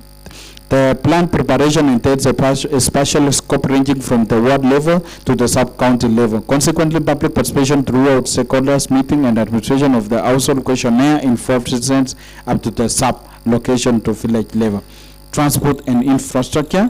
The national network is managed by the national government through the 4 different authorities: the Kenya National Highways Authority, KENHA, the Kenya Rural Authority, KERA, and the Urban Area Roads Authority, KURA, and the Kenya Wildlife Services. They are mandated as defined in the Kenya Roads Act of 2007. Is the management, develop, rehabilitate, and maintenance of different kinds of roads as below. KENHA is a state corporation responsible for international truck road linking centers of international importance and crossing international boundaries or terminating on international ports like Class A roads, national trunk road linking international important centers, Class B roads, and primary roads linking provisional important centers to each other, or 2 higher class road, which is Class C roads. In undertaking this mandate, the authority propels the country to achieve its infrastructural goals embossed in the Vision 2030. KERA is a state corporation responsible for rural roads network in the country. KERA is responsible for the management and development, rehabilitation, and maintenance of rural roads, which is Class D, E, and others. KURA is responsible for all public roads in the cities and municipalities in Kenya, except where those roads are national roads. KWS is mandated with the management of roads in the national parks, game parks, and national reserve. Roads under KWS mandated are therefore out of scope of this project. The delineated planning area for Kericho town has a total road network of approximately 256.5 kilometers, indicating as follows: paved roads, which is at 6.9 kilometers, gravel roads 162.8 kilometers, and hard roads 56.8 kilometers, totaling to 256 kilometers. The categories of classified roads in the planning areas are the corresponding length: Class B 10.6 kilometers, Class C 33.8 kilometers, Class D 22.5 kilometers, and Class E and below are 189.6 kilometers, totaling 256. All paved roads are engineered to meet the design standard relevant to class of road, including the road reserve and road width. However, approximately 60% of the road of the hard roads are at 4% of gravel roads by length have road reserve widths of less than 6 meters, most with overgrown edges barely allowing 2 vehicles to pass. CBD roads. In the CBD, roads are not very wide. Most of the space is allocated mainly to the motorized traffic. There is a lack of continuous network layout for the pedestrian. Some of the roads are not equipped with the sidewalks, or where provided they are occupied for other users, e.g. display of wares and seats. The junction between the main road in the CBD are roundabouts. The less important junction are simple crossroads. Some of the roads provided parking space on the sites. Liquor and policy framework, preamble. The liquor framework governing the integrated development plan for Kericho municipality is primarily established by the Constitution of Kenya 2010, various Act of Parliament, regulation and county policies. Here is an overview of the relevant liquor framework. The Constitution of Kenya. Mr. Speaker, Constitution under the 4th Schedule, Part 1, Section 21, assigned the significant function of the land planning and coordination to counties. Article 184 specifically provide that the national legislation shall provide for the governance and management of urban areas and cities, and shall establish criteria for classifying areas as urban areas and cities. The County Government Act of 2012. This act outlined the structure for the function of county government, including the preparation of IDEPs pursuant to Section 108. Further, Section 104 and 111 obligates each county government to develop for each city and municipality a plan that shall be instrumented for the development within the respective municipality. The Physical and Land Use Planning Act of 2019. The Physical Land and Planning Act number 13 of 2019 became effective on 5th August 2019. The Act make provision for the planning, use, regulation, development, and land use for the connected purposes. Specifically, the Act establishes physical land use planning institutional, categorize types of physical land use development plans, development control, enforcement, physical and land use planning liaison committee. The development of the integrated development plan has been noted to have taken into consideration the provision of the Act, bearing in mind that some of the proposed intervention include development and physical land use for the municipality. Development of municipal pilots is aid in development control, as well as enforcement of the physical and use plan, as well as resolution of the planning land use dispute using the established structure in the Act. Environmental Management Coordinated Act of 1999. This Act of Parliament provide for the establishment of the appropriate legal institution framework for the management of environment. It aims at promoting safe, clean, and healthy environment. Section 58 of the Act requires that every development project likely to have impact on the environment to undergo an environmental impact assessment before commencement of any works. Therefore, all development projects proposed under the integrated development plan will undergo screening and further environmental impact assessment if the screening reveals there is need for the environmental impact assessment. Further, the plan itself will undergo an environmental impact assessment since it falls under the project required to undergo environmental impact assessment as per the Act. The Urban Areas and Cities Act of 2011, Section 36 to 40 of the Act provide for the objective content preparation and approval of the integrated development plans. Specifically, Section 36 1D4 provide the basis for the preparation of annual strategic plan for the city or municipality. Mr. Speaker, the question as to why the preparation of Kericho municipality integrated development planning is necessary. The answer lies in the legal provision Section 36(1), which states that every city and municipality established under the Urban Areas and Cities Act shall operate within the framework that give effect to the development of urban areas and cities as required by this Act and any other law. Number 2, Mr. Speaker, is that to strive to achieve the objective of devolved government as set out in Article 174 of the Constitution. Number 3, contribute to the protection and promotion of the fundamental rights and freedom contained in Chapter 4 of the Constitution and the progressive realization of the socio-economic rights. Number 4, be the basis for the preparation of environmental management plans. the preparation of valuation rules for proper taxation. Number 3, provision of physical and social infrastructure and transportation. Preparation of annual strategic plan for the city or municipality. Number 5, disaster preparedness and response. Number 6, overall delivery of services including provision of water, electricity, telecommunication and solid waste management. Number 7, the preparation of geographic information system for the city, municipality. Number 5, nurture and promoting development of informal commercial activities in orderly and sustainable manner. Provide framework for regulated urban agriculture. And number 7, be the basis for development control. Public Finance Act of 2012. This act provides for the effective and efficient management of public resources. Section 125 of the act requires that the budget process for the county government in any financial year to consist of integrated development planning process, which include long-term and medium-term planning as well as financial economic priorities for the county over the medium term. Section 126 of the Act further obligates each county government to prepare integrated development plan that includes strategic priorities for the medium term that reflect the county government priorities and plans, as a description of how the county government is responding to the changes in the financial and economic environment and program to be delivered. The county government are composed of the county executive committee and the county assembly. The county executive committee is expected to supervise the administration and delivery of services to its citizens as well as to conceptualize and implement policies and county legislation.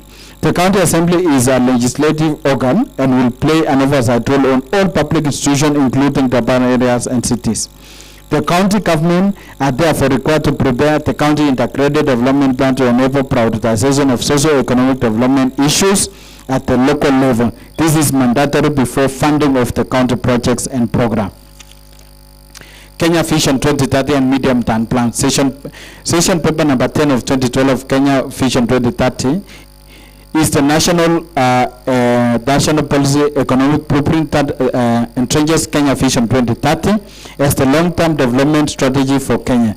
The Kenya Vision 2030 aims to transform Kenya into modern, globally competitive, middle income and country providing high quality of life to all citizens. Kenya Vision 2030 is a product of highly anticipatory, consultative and inclusive stakeholders process and conducted throughout the country and in all sectors of the economy. The Kenya Vision 2030 is implemented through successive 5-year medium-term plans. The national government has developed a third-term medium plan, which is of 2018 to 2022, to which county government must align their integrated development plans in order to realize the aspiration of the Kenya Vision 2030. The municipal board will align itself with the county government plans to achieve these plans. The medium-term paper 3 prioritizes the development of the infrastructure and creation of the enabling environment to ensure realization of the prioritized agenda. The municipal board therefore has to ensure that all these development priorities are aligned to the national development agenda. Moreover, the municipality of Kericho Integrated Development Plan is aligned to the county CIDP as well as the medium-term policy paper number 3. It is thus imperative that within the context of competing priorities, all resources are geared towards achieving our core priorities that will have far-reaching benefits to all citizens. IDEP, which is Integrated Development Plan with a County Integrated Development Plan. IDEP with CIDP. A County Integrated Development Plan is a super plan for the counties that give an overall framework for the development. It aims to coordinate the work both level of government in coherent plan to improve the quality of life for the people and contribute towards the Kericho Municipality Integrated Development Plan devolution. The County Government Act of 2012, ideally under Section 108, outlined the County Integrated Development Plan (CIDP) that provide the county development goals covering period of 5 years. Kenya Public Finance Management Act provides that no public funds shall be appropriated outside the county's planning framework. The CIDP contains information and development priorities that inform the annual budget processes, particularly the preparation of annual development plans, the annual county fiscal strategy papers, and the annual budget estimate. The Kericho Municipal IDEP has been drafted and prepared in reference with the Kericho CIDP. County Special Plan of 2017 to 2027. The vote schedule of the Constitution of Kenya covers roles of the county planning and county government. Additionally, the County Government Act of 2012, pursuant to Section 110, requires the county government to prepare 10-year GIS-based county special plan in respect to the entire county. The CFSP is a framework for organizing and distributing local population and activities desired to achieve both the national and county development objective. The various challenges and opportunities that Kericho County present have informed the course, objective, and implementation of the special development vision. Kericho County land use was informed throughout the analysis of the transportation infrastructural caps, human settlement, environmental sensitivity, and land capabilities, availability, and stability.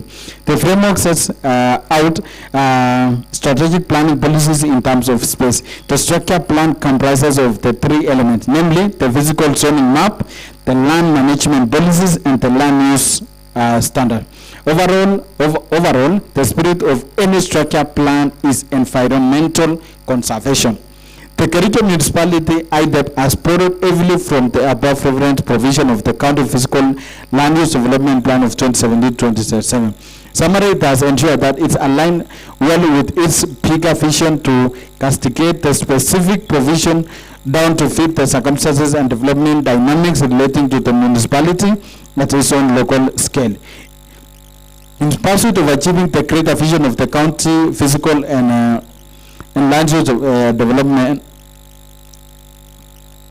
in pursuit of achieving the greater vision of the county physical and land use development plan of 2017-2027, the municipal board has aligned its goal, objective, and development priorities with CFSB to ensure coordinated in the implementation of the sectorial project and programs so as to reduce the wastage of the scarce resource and duplication of efforts. Mr. Speaker, in conclusion, having considered the above said legal requirement, it is concerned that with the rapid urbanization our municipality and towns are currently established may reach limits of its resource and infrastructure. Therefore, there is need to plan for management of the ever-increasing population in the municipality.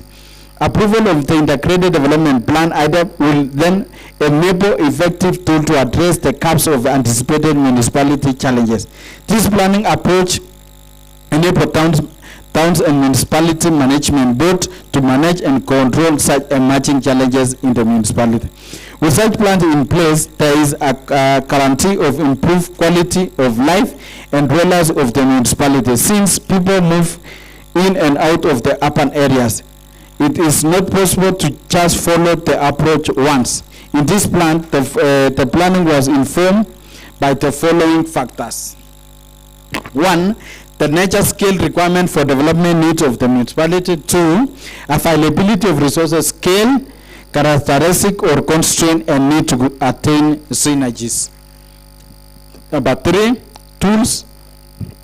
The tools requirement and constraint to find relevant legislation. Number 4, public policy goals and directive, e.g. development goals and policies, spatial and sector priorities. Number 5, the need to meet existing and projected demand for the economic development, housing infrastructure, and service as well as being conscious of environmental needs. Number 6, the need to identify and indeed create points of opportunity and just define key project and ensure the implementation and development to enable leverage further development. Number 7, the need to ensure access for all sector of population services. The function and role of the towns and regional economic, administrative, and cultural centers. The critical function and role of the towns as home and environment to its residents. Kericho Municipality. Proposed staff established summary for Kericho Municipal Board. Mr. Speaker, First column is unit. Second column is the in-post where the current staff. The third column is proposed establishment and the variance. So the municipal board, we should be having 9. Currently we have 9, so we don't have any variance. Municipal manager, in-post is 1, established is 1, we don't have any variance. The deputy municipal board, we have 0, proposed we need 1, we have a variance of -1. Directorate of Director of Municipal Service, in-post we have 3, proposed we have 123. Order the Honorable Chairman. Yes, yes. Just please note that we have around 25 minutes. Okay. So that we can conclude this session. 25. So I think I'm almost done, Mr. Speaker. Thank you. Yeah. Director, we have -120. Director of Urban Planning, we have 4. Proposed is 24. We have -20. Director of Finance, we have 3. We have a proposal of 60. We have a deficit of 57. A total, we have 20. Proposed is 218. So we have -198. So members, for those members who have been asking me, Mr. Chairman, why is municipal not autonomous, is because we lacked personnel. So we lack 198 personnel for the municipal to be autonomous. We have 3 directorates which are not operating. We have the Finance Directorate, we have the Urban Planning Directorate, and the Directorate of Municipal Services. So that is the reason. As we are rushing, Mr. Speaker, function of the board, Mr. Speaker, the function of the board is borrowed under the Citizen Act and the Cities Act of 2011. Function number 1 is promotion of regulation, provision of refuse collection and solid waste management, promotion of provision of water services and sanitation services and infrastructure in areas within the municipal not served by water and sanitation. Number C is construction of maintenance of open areas and associated infrastructure. Number D, construction and maintenance of storm drainage structures and flood control. Number 8, construction of maintenance of walkways and other non-motorized transport infrastructure. Construction and maintenance of recreational parks and green spaces. Construction and maintenance of streetlights. Construction and maintenance of the regulation of traffic control and parking facilities. Construction and maintenance of municipal board roads, pass standards and taxis. Regulation of outdoor advertising, and construction and maintenance of regulation of municipal infrastructural market and habitats. So those are the function of municipality. Purpose of the integrated development plan. The purpose of IDEP is to provide for overall integrated framework for the municipality, upon growth and basis for coordinated programming or projects and budget. The importance of integrated development plans for effective and coordinated use of scarce resources, identification of priority projects, speeding up of the service delivery, attraction of development partners and investors, strengthening of public participation, promoting coordinating between municipal, county and national government. Mr. Speaker, Kericho Municipality 5-year Development Priorities Program and projects introduction. The Kericho Municipal Board with the Development Priority Strategies Program, flagship projects and cross-sectorial linkage, special development framework. Environmental, physical and natural resources. Forests, rivers, river service and groundwater, air and sunlight characterize some of the rich biodiversity of the natural features in Kericho Municipality. The terrain slopes towards the eastwards. The resources over a wide range for benefit and opportunity for the county and national economic development. Natural and planted forests. The county government of Kericho endowed the natural and planted forests which have been mapped out and gazetted to enhance their potential, and county government of Kericho need to put measures such as tree planting exercise to manage and conserve them from exploitation. Water towers. Kericho County is a home of Mau Forest Complex where there are water towers that affect the entire lake basin. Therefore, towers inspire a number of environmental and economic possibilities, hence need to be protected. Riparian corridors and drainage basin. The drainage basin have experienced substantial water reduction due to the destruction of Mau Forest. Rivers such as Kipchorian River have been greatly affected by this. Therefore, need to zone out these sensitive areas in order to rejuvenate and conserve them. Committee's observation. Mr. Speaker, in light of the above consideration made by the Committee on Land, Housing and Physical Planning and Settlement, on Kericho Municipality Integrated Development Plan, the committee observed that, Mr. Speaker, protect me from the majority whip, Mr. Speaker. Mr. Speaker, A. Order letters by consulting Lawtons. A. On whether the preparation of the municipality IDEP was participatory, procedural, and guided by framework established under urban planning processes, the committee is satisfied that the planning processes went through all the required phases, include public participation.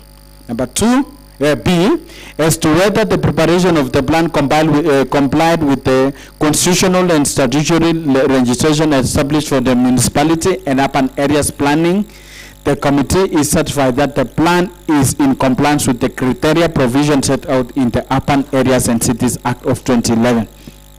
Number C, as to whether the plan identify intervention and measures put in place to facilitate the implementation, the committee established that the municipality development plan recognized the autonomous need for municipality as county government agency to collaborate with urban development partners and other stakeholders in delivering vibrant and well-governed municipality. Number D, the committee observed that the plan has not given any address to gender equality and youth empowerment, thus limiting the development efforts. Number E, generally, it is the committee's observation that the plan has provided a holistic view of municipalities' development need by considering diverse aspects like health, education, housing, environment, and economic growth, allowing for coordinated planning and resource allocation across the sectors. Number F, the projects implemented by the county and Akusubu were not subjected to the public participation on design. Committee's recommendation, Mr. Speaker. Mr. Speaker, in light of this, the committee recommends that the County Assembly approves the Kericho Municipality Integrated Development Plan pursuant to Section 11, Subsection 6 and 14, Subsection 3 of the County Government Act of 2012 and Section 38 and 39 of the Urban and Areas and Cities Act of 2011. That the municipal board should develop bylaws that should govern and regulate activities, management, and operation of the municipality in the line with the function and powers bestowed upon in Section 56 of the Urban Areas and Cities Act of 2011. Number 3, that the department responsible for the land's urban planning to prepare and update a valuation role for the municipality within the 6 months upon approval of this report. Mr. Speaker, because we have a budget over the same. Number 4, recommendation to enhance full establishment of the bridge and human resource gaps in the municipality in the line with the adopted institutional organizational structure. All necessary officers required to be seconded or employed in the municipality by the County Public Service Board should be employed within 6 months of adoption of the report, Mr. Speaker.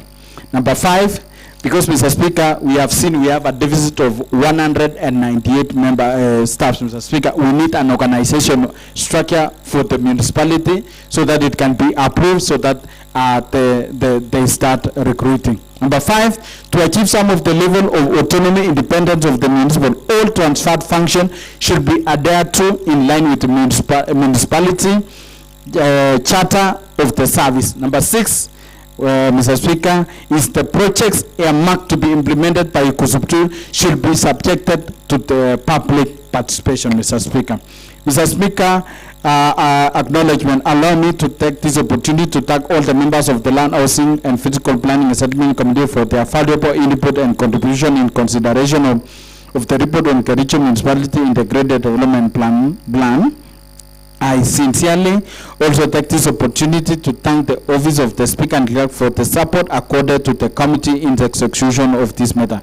Mr. Speaker, on behalf of the Land, Housing, Physical Planning and Settlement Committee, in passion to Standing Order number 204, it is now my pleasure today to present to this House the committee's report on Kericho Municipality Integrated Development Plan for consideration by this Honorable House, Mr. Speaker. which is undersigned by me, Mr. Speaker.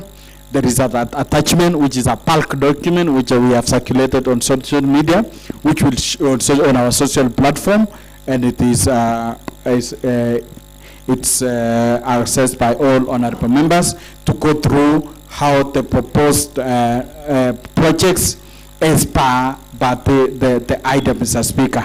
And we have subjected to further scrutiny, and we have allowed all honorable members of this House, whether irrespective whether they are in the committee, we have welcomed them, we have gone through, and we have agreed, and that is why the last meeting we had, which you facilitated, Mr. Speaker, we come up with an agreement with the honorable members of the committee and the entire House to approve this report, because we have subjected to proper scrutiny. Otherwise, Mr. Speaker, allow me now to call Honorable Monica, which is the who is the member to this committee, to second this motion, Mr. Speaker. Thank you. The Honorable Monica Kikwai. Seconded as per the standing orders. Honorable members, I now propose the question, which is that this House approves the report of Lands, Housing, Physical Planning and Settlement Committee on Integrated Development Plan for Kericho Municipality. The floor is open. The Honorable Cheriot Bet, the Deputy Speaker.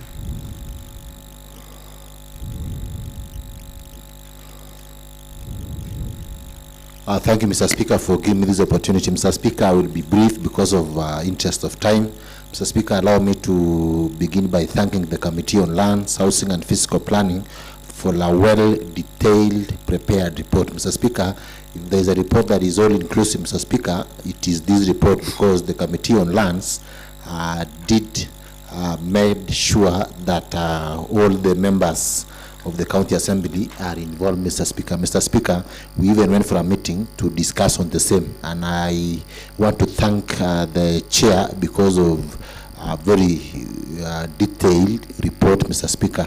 Mr. Speaker, in fact, the Chair is educating us from the preview, Mr. Speaker, so that we also understand our county well. Mr. Speaker, my attention has been drawn to the fact that, Mr. Speaker, municipality goes up to Ainamoi ward, Mr. Speaker, a ward that I have represented graciously, Mr. Speaker, for the last 13 years. But unfortunately, Mr. Speaker, nothing has been done in Ainamoi Center, Mr. Speaker, given the fact that the municipality encompasses Kapkugerwet, Ainamoi, Kipchimchim, Kapsoit, and Kapkugerwet in Ainamoi Center, Mr. Speaker, so that the people from that area, Mr. Speaker, will get an opportunity to also interrogate and give, projects that they need to be funded by this municipality, Mr. Speaker. I want to thank the Chair, because he has already confirmed to me that Ainamoi is part and parcel of the municipality. I've also reached out to some members of the board, Mr. Speaker. One of them borders Ainamoi and Kipchimchim, and I was telling him, Mr. Speaker, that Ainamoi is part and parcel of municipality, Mr. Speaker. Mr. Speaker, you can imagine, from here to Kapsoit is around 13 kilometers, if I'm not wrong.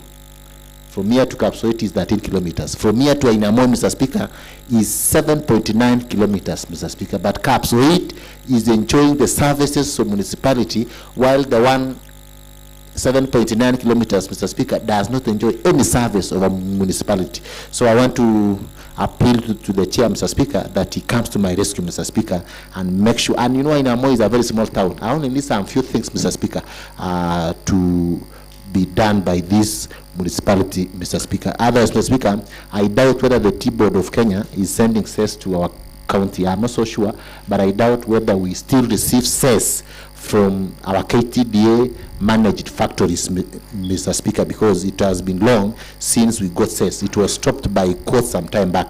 Number 3, Mr. Speaker, these counties, Mr. Speaker, as I finish, these areas that benefit from municipal money, Mr. Speaker, going into the future, as we sit in the budget making process, Mr. Speaker, those that have benefited from this municipal money, Mr. Speaker, should give room for others that does not benefit from the money under municipality, Mr. Speaker, so that development goes into each and every area in our county. I support this report, Mr. Speaker. All right, thank you. Any Honorable Protich Ragoy? and then I will give an opportunity to one member, because looking at our time, it's almost 12:30. There was no motion for extension, but using standing order number 1, we shall proceed in that manner. Thank you, Mr. Speaker. Mr. Speaker, in fact, I was rising to request if we can extend the sitting, but now that you've ruled using standing order number 1, Mr. Speaker, I support the report before the House tabled by the Chairman Lance. Mr. Speaker, going through the report, I want to dwell on only 2 issues. One is the independence of the county, the municipal board of Kericho. Mr. Speaker, I've looked at the establishment of the municipal board, and Mr. Speaker, it's unfortunate that we have a number of deficits in terms of the personnel who are supposed to run the municipality. Mr. Speaker, if you look at the municipality of Kisumu, whenever you go to Kisumu, look at the way it's been structured, the way it's working. There are a number of projects currently rolled out by the municipality of Kisumu, but in Kericho, despite the budgets that we've been allocating to the municipality, Mr. Speaker, there is nothing much that the municipality is doing. It is supposed to be raking these county revenues that we need, but unfortunately, Mr. Speaker, it is not operational. It is not operating optimally because of the staff that are not there. And that is why, Mr. Speaker, even as we pass this integrated development plan, it is important that the Committee of Land should also take it up to ensure that the status of Kericho municipality is independent. It should be operating optimally, because the Department of Land is still running show in that municipality. With this, Mr. Speaker, I support the report. All right, thank you. The Honorable Gilbert Ngetich.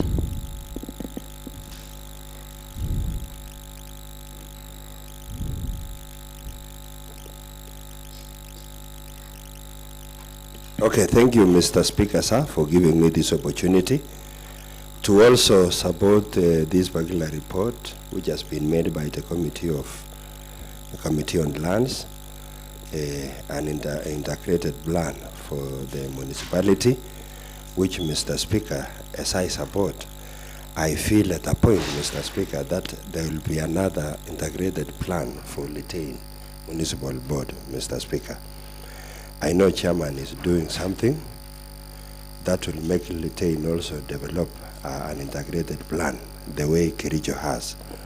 I know municipal board, the Litein Municipal Board has not benefited from the World Bank donation because of the hiccups which were existing, which also I requested the committee that to make things to be in line for us to have such a plan in future. Mr. Speaker, I support this, and I saw a line here that the farmers can afford and able, that is page 5, page 5, that is 2.3, up on agriculture tea production. And then I saw a point here that the Kenya Tea Board pays annual cess to County of Kericho. This cess payment, Mr. Speaker, was halted some years back. I don't know how the Tea Board is doing to the counties, and they are not reflected in the slips, payment slips of our farmers. Could be, I want to inquire this, because if a payment is being made and it is not indicated in the slips, it means our farmers also can be getting misused at that point through this board, Mr. Speaker, because the communication in which they had is that they had actually said the TCS was halted. Initially, it was said that when you were the finance minister, it was said that the CCS is transferred to county government, which of course, as by the slip, it was not an indication. There was no money which was remitted as by the allegation made by the board of KTDS. But today I'm learning that they are making some payment on behalf of farmers. As says, Yet the T area zones, like the area I'm coming from, we are not benefiting them. We should be having some share which is bestowed specifically from the allocation in which we really get through the CES, Mr. Speaker, because they used to do maintenance of roads when it was actually indicated that the CES contribution is there.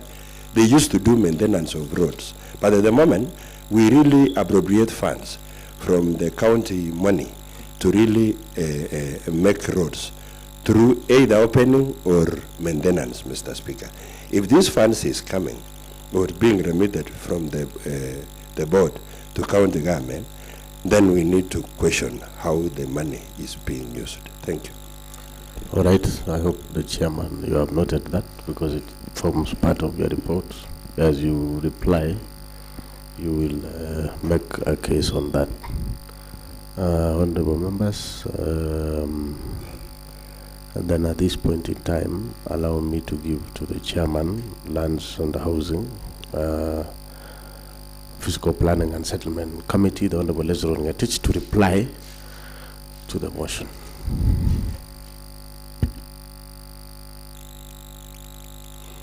Thank you, Honorable Speaker, for the opportunity you have given me, Mr. Speaker, so that I can reply, Mr. Speaker. Before, Mr. Speaker, allow me to make some clarification and to assure the Honorable Member representing Kainamoi and Dapo Habes, the Deputy Speaker of the County Assembly, that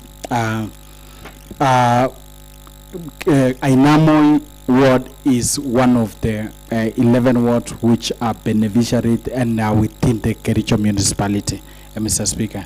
And on our IDEP, Mr. Speaker, some of the projects which have been proposed, like the market building stalls and border shades and the flashlight, Mr. Speaker, will be done within Ainamo, Mr. Speaker.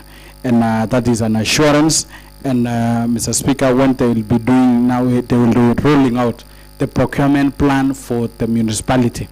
It will be approved in this house, Mr. Speaker, and I will take it responsibility and make it public for honorable members so that at least we approve together and ensure that no part of the municipality is left undeveloped, Mr. Speaker. So that is an assurance, and you have seen in our notes that Ainamo is among the wards. Now on the issue, Mr. Speaker, which has been touched by Honorable and timely, and it will assist us as a county, Mr. Speaker. Mr. Speaker, when we get these funds, because we have seen that these funds will touch several aspects like education, roads, water, and other aspects, Mr. Speaker. When these wards which are within municipality benefits, it will assist other wards which are not within the municipality, Mr. Speaker, to get some allocation in other allocation, county allocation, Mr. Speaker, so that because we cannot double. Because if the municipal money will be used to do roads, it will be used to do water, to construct ECD, social houses, Mr. Speaker, there is no need to duplicate, Mr. Speaker. So it will be a relief to other members which don't reside within the municipality. So this thing, and number two, Mr. Speaker, that is on the aspect of UDG. On the aspect of URG, which is institutional grant, Mr. Speaker, it will benefit us, Mr. Speaker, and it will be a leverage, Mr. Speaker, on the domestic allowance which you facilitate, Mr. Speaker. Because this money will be used to pay the DSS domestic travel allowance, Mr. Speaker, and we have up to a tune of almost 41 million. That's a big whooping amount, Mr. Speaker, which we will be using together to facilitate members on capacity building on several aspects, Mr. Speaker. So I want to thank honorable members, to thank you, Mr. Speaker, for according us necessary support which we required until we came up with this report, Mr. Speaker. The Office of the Clerk and the Secretariat for the invaluable support. So I want to thank and to beg to reply. Thank you. All right, thank you, the Honorable Ezron Ngetich, for replying to the motion. Now, honorable members, I rise to put the question, which is that this House approves the report of Lands, Housing, Fiscal Planning and Settlement Committee on the Integrated Development Plan for Kericho Municipality. As many as are of that similar opinion say aye. As many as are of that contrary opinion, say nay. And the ayes have it. So, honorable members, thank you so much. In regards to the motion that has just been approved, that is by Lands, Housing, Physical Planning and Settlement Committee, the honorable chairman, you have given a commitment to undertake some few assignments, and I direct that you follow up the matter so that you report as you have indicated. So, honorable members, there being no other order of business this morning session, this house stands adjourned until 2:30 p.m. Thank you.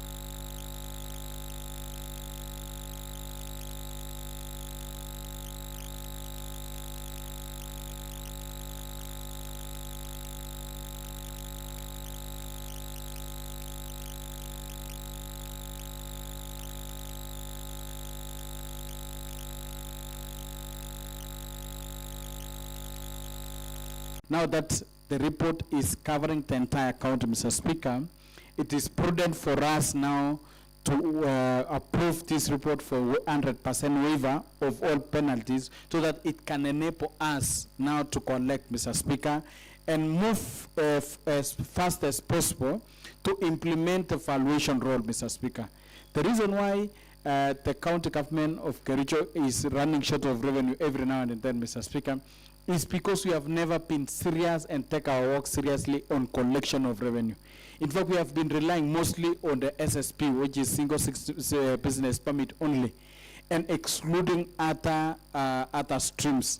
Remember, even the chairman alluded in a few minutes ago that the lands committee, the lands department had not collected revenue on land rates. But there is a de-link which has led to this confusion. There was centralization of the collection of revenue, whereby the finance was collecting revenue from all other departments, Mr. Speaker. When there is no coordination between the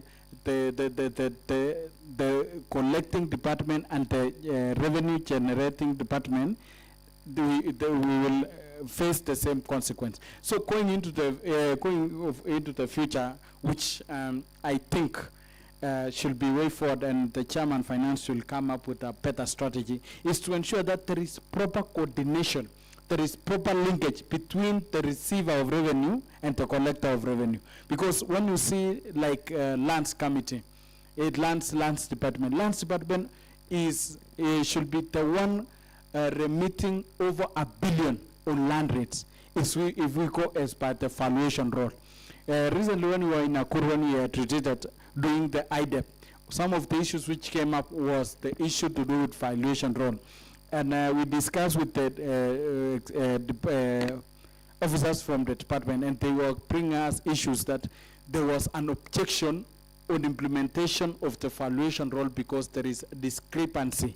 But those claims are not substantiated because there has never been any court challenging. So we told them to go and implement the valuation role the way it is, and then we get the response from the business or from the business owners that there is discrepancy. From there now we will start on review.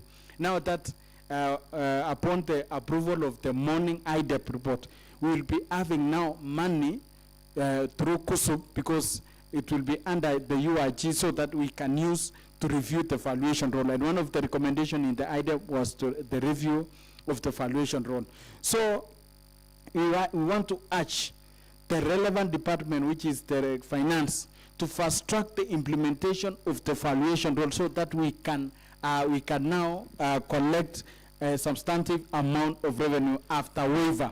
And after the approval of this report, we need a publication and circulation it will be put in all billboards and give specifying that there is a window of 90 days for you for 100% waiver. So people to come and now with all the penalties have been waived to now to pay the relevant rates. In that we will meet the targets. Otherwise, on the recommendation by the finance committee, most of the recommendation they have highlighted all are touching on land. So there is a need for the collaboration between the committee on lands and the committee on finance on the issue to do with collection of revenue, especially on land rates. And some of the things which we have done, I have as a chairman, to ensure that we get proper because there is a recommendation here that the committee should review on the to identify the properties and the land within Kericho town. What we have done as a committee is to fast track, or we have ensured that the implementation of the GIS registration of all lands within the town. After us registering all the land, now after registering and putting on a GIS or on a better software whereby it is easy to identify, we now need that software.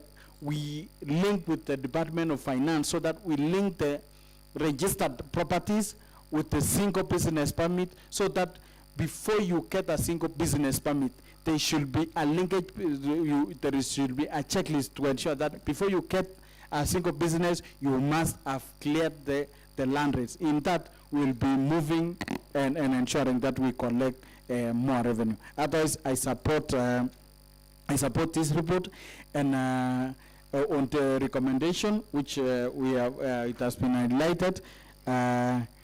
We will consult and see a way of collection, because as we are still talking, the finance are collecting rates on every department. So there must be a proper consultation so that there is the mother department of which are concerned on revenue as a way of supporting the exercise. Otherwise, I support. All right, thank you, the Honorable Mr. Ngetich, for seconding the motion. Sorry for your contribution and debate. The Honorable Cheriot Bet, your hand was up.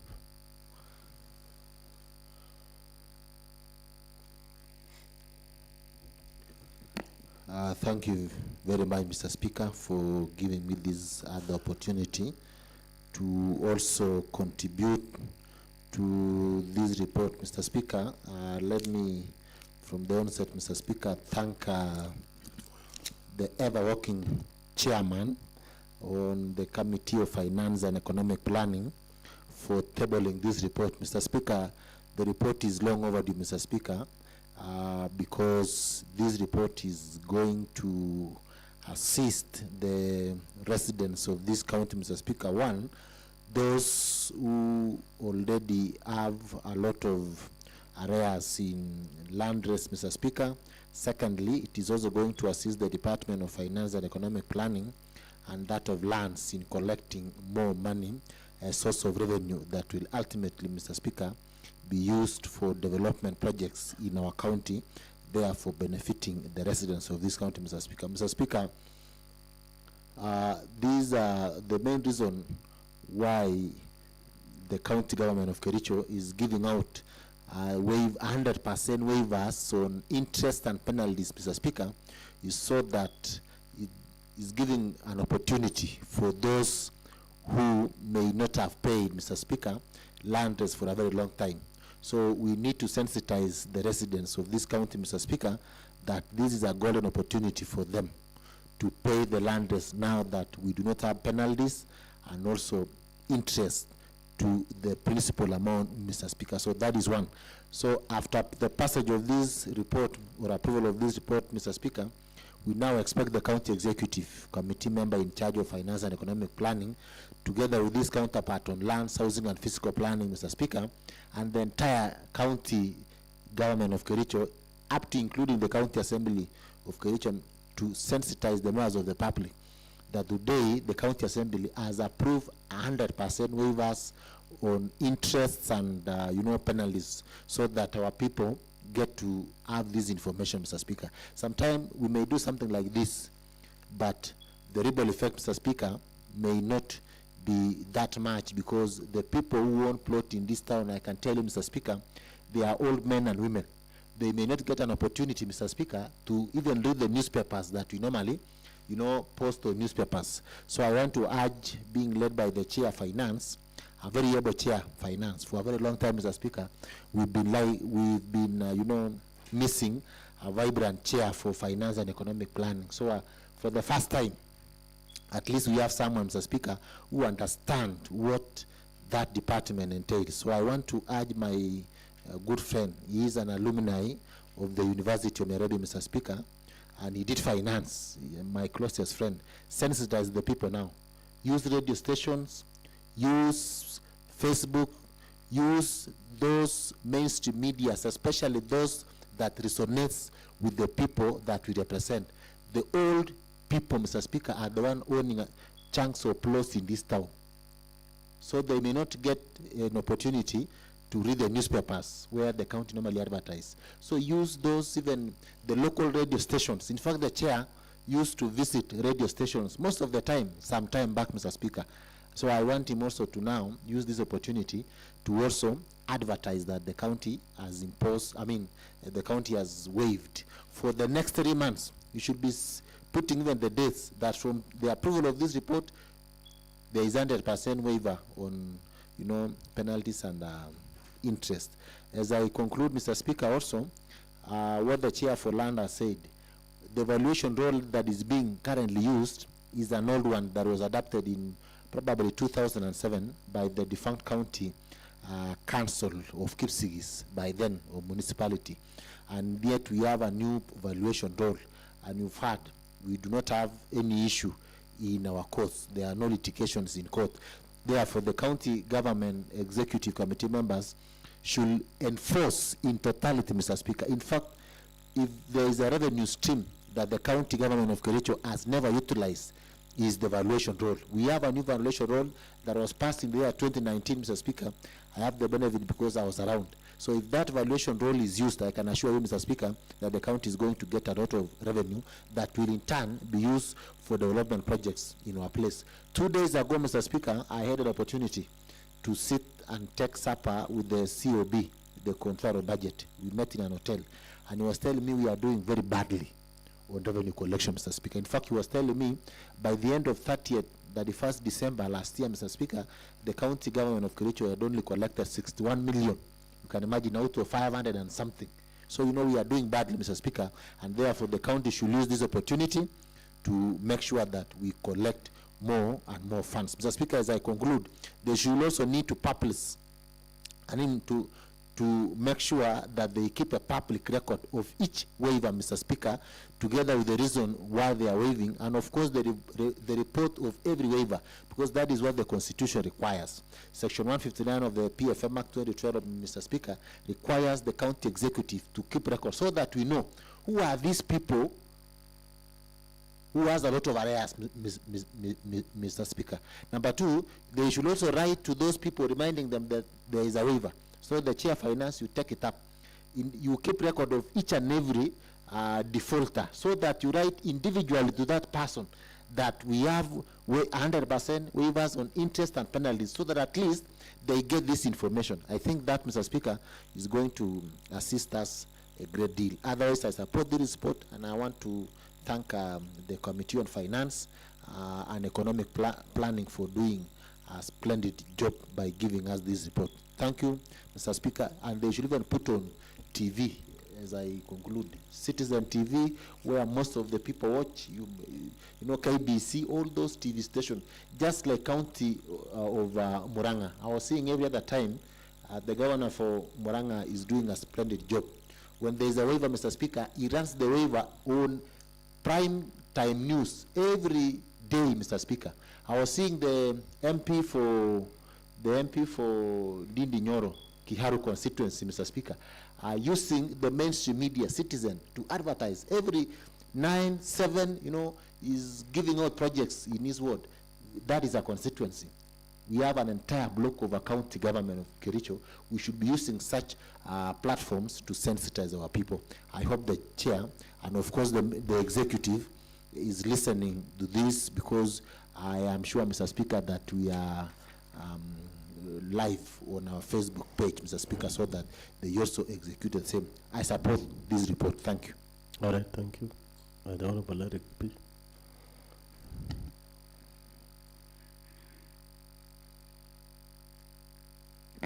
Thank you very much, Honorable Speaker, for allowing me an opportunity just to comment on the report on waiver of interest and penalties of the county land rates. Mr. Speaker, I think this report has come at the right time when the county government has launched and automation of catch, Mr. Speaker, when they are doing the collection of revenue. Mr. Speaker, it is the first in our term approval of this waiver. We've been waiting for the waiver waivers at of interest and penalties at Kericho County, Mr. Speaker, because this will also assist those defaulters who have not been able to pay their rate, Mr. Speaker. So I think it has come at the right time, and I would like to thank the chairman, APO Chair Finance, for coming up with this report at this, the right time. Mr. Speaker, what I'll just comment on this report is, Mr. Speaker, we like to request the executives, are they receiving this report, Mr. Speaker, after approval, they should also have a human resource. I think, Mr. Speaker, as per what Honorable Cheriot Bet has actually mentioned, Mr. Speaker, is that we should be having an implementers. We cannot be having approval of waivers,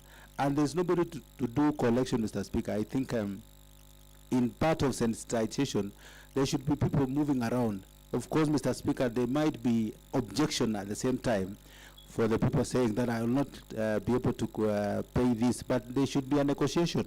I want to believe that by giving out a waiver, of course, we cannot waive everything. If somebody who has a capacity to pay the interest, Mr. Speaker, it is not a mandatory for them to be waive everything. So the best thing is that when they receive this report, they should be able to have a human resource power so that they can move around, doing also negotiation at the same time.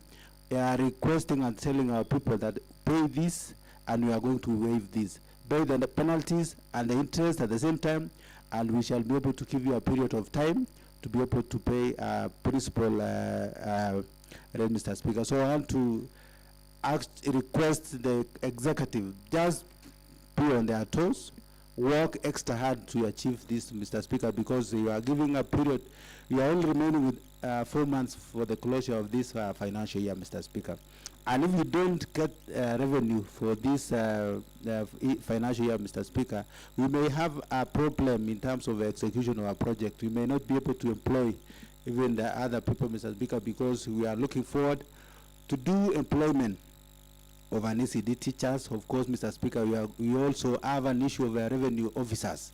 So if we don't achieve anything in the revenue, Mr. Speaker, we may not be able to do much development. So I want to say, request that as we approve this report today, let it go straight away to the executive and implement the recommendation tabled by the finance department, so that we move forward, Mr. Speaker. And of course, I will place emphasis on the issues of advertisement. This is a period whereby the county government should sacrifice their funds, and of course to go to radio stations, especially these local radio station, Mr. Speaker, and of course even these national ones, so that they may be able to tell our people to be able to pay, and there is a period of waiver, and they can be able to waive and do the necessary thing, Mr. Speaker. So I want to say that if there is no fund, we are having a supplementary in the next 3 weeks, let them place the fund so that we can be able to advertise very well, and people to get to know that we are waiving for the first time in Kericho County for the interest and the penalties, Mr. Speaker. I remember, Mr. Speaker, the last 2 weeks, there's somebody who was willing. He has a building around Mall, Mall, Gipchimat Mall, Mr. Speaker. He was looking on where and when to pay. But when you reach the the revenue officer, Mr. Speaker, they are not having that rapport, good language to discuss. So this is the time they must negotiate and, of course, request them to pay their interest so that we move on as a county. Mr. Speaker, otherwise this report has come at the right time, and we say thank you for the chairman and the committee on finance for the good job done. Thank you. I support the report. Right, thank you, the Honorable Eric B. And honorable members, now call the mover of the motion to reply. The Honorable one.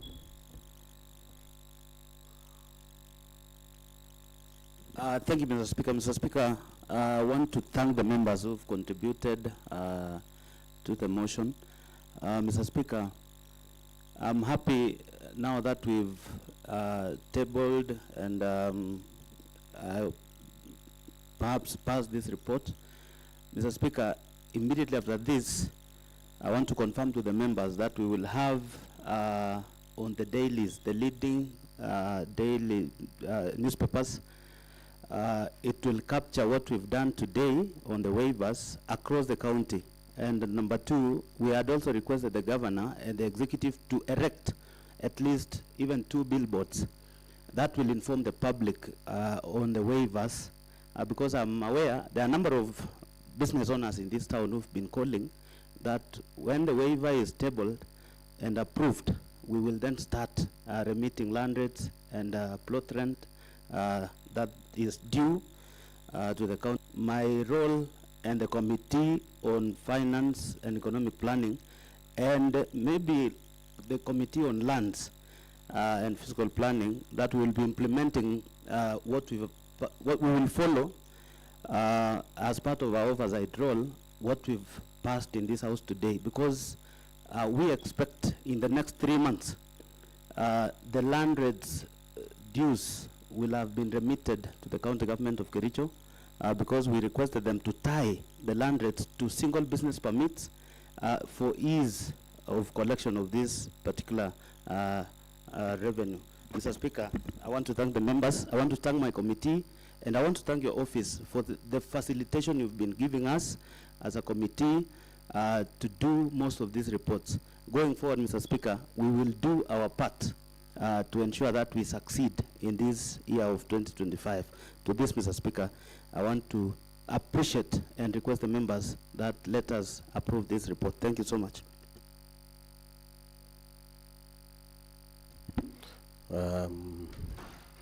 Thank you, the Honorable Chairman, Finance and Economic Planning, for your reply. Honorable members, I now rise to put the question, which is that this House approves the report of Finance and Economic Planning Committee on the waiver of interest and penalties of the county land rates. Will as many as are of that similar opinion say aye? Will as many as are of that contrary opinion say nay? And the ayes have it.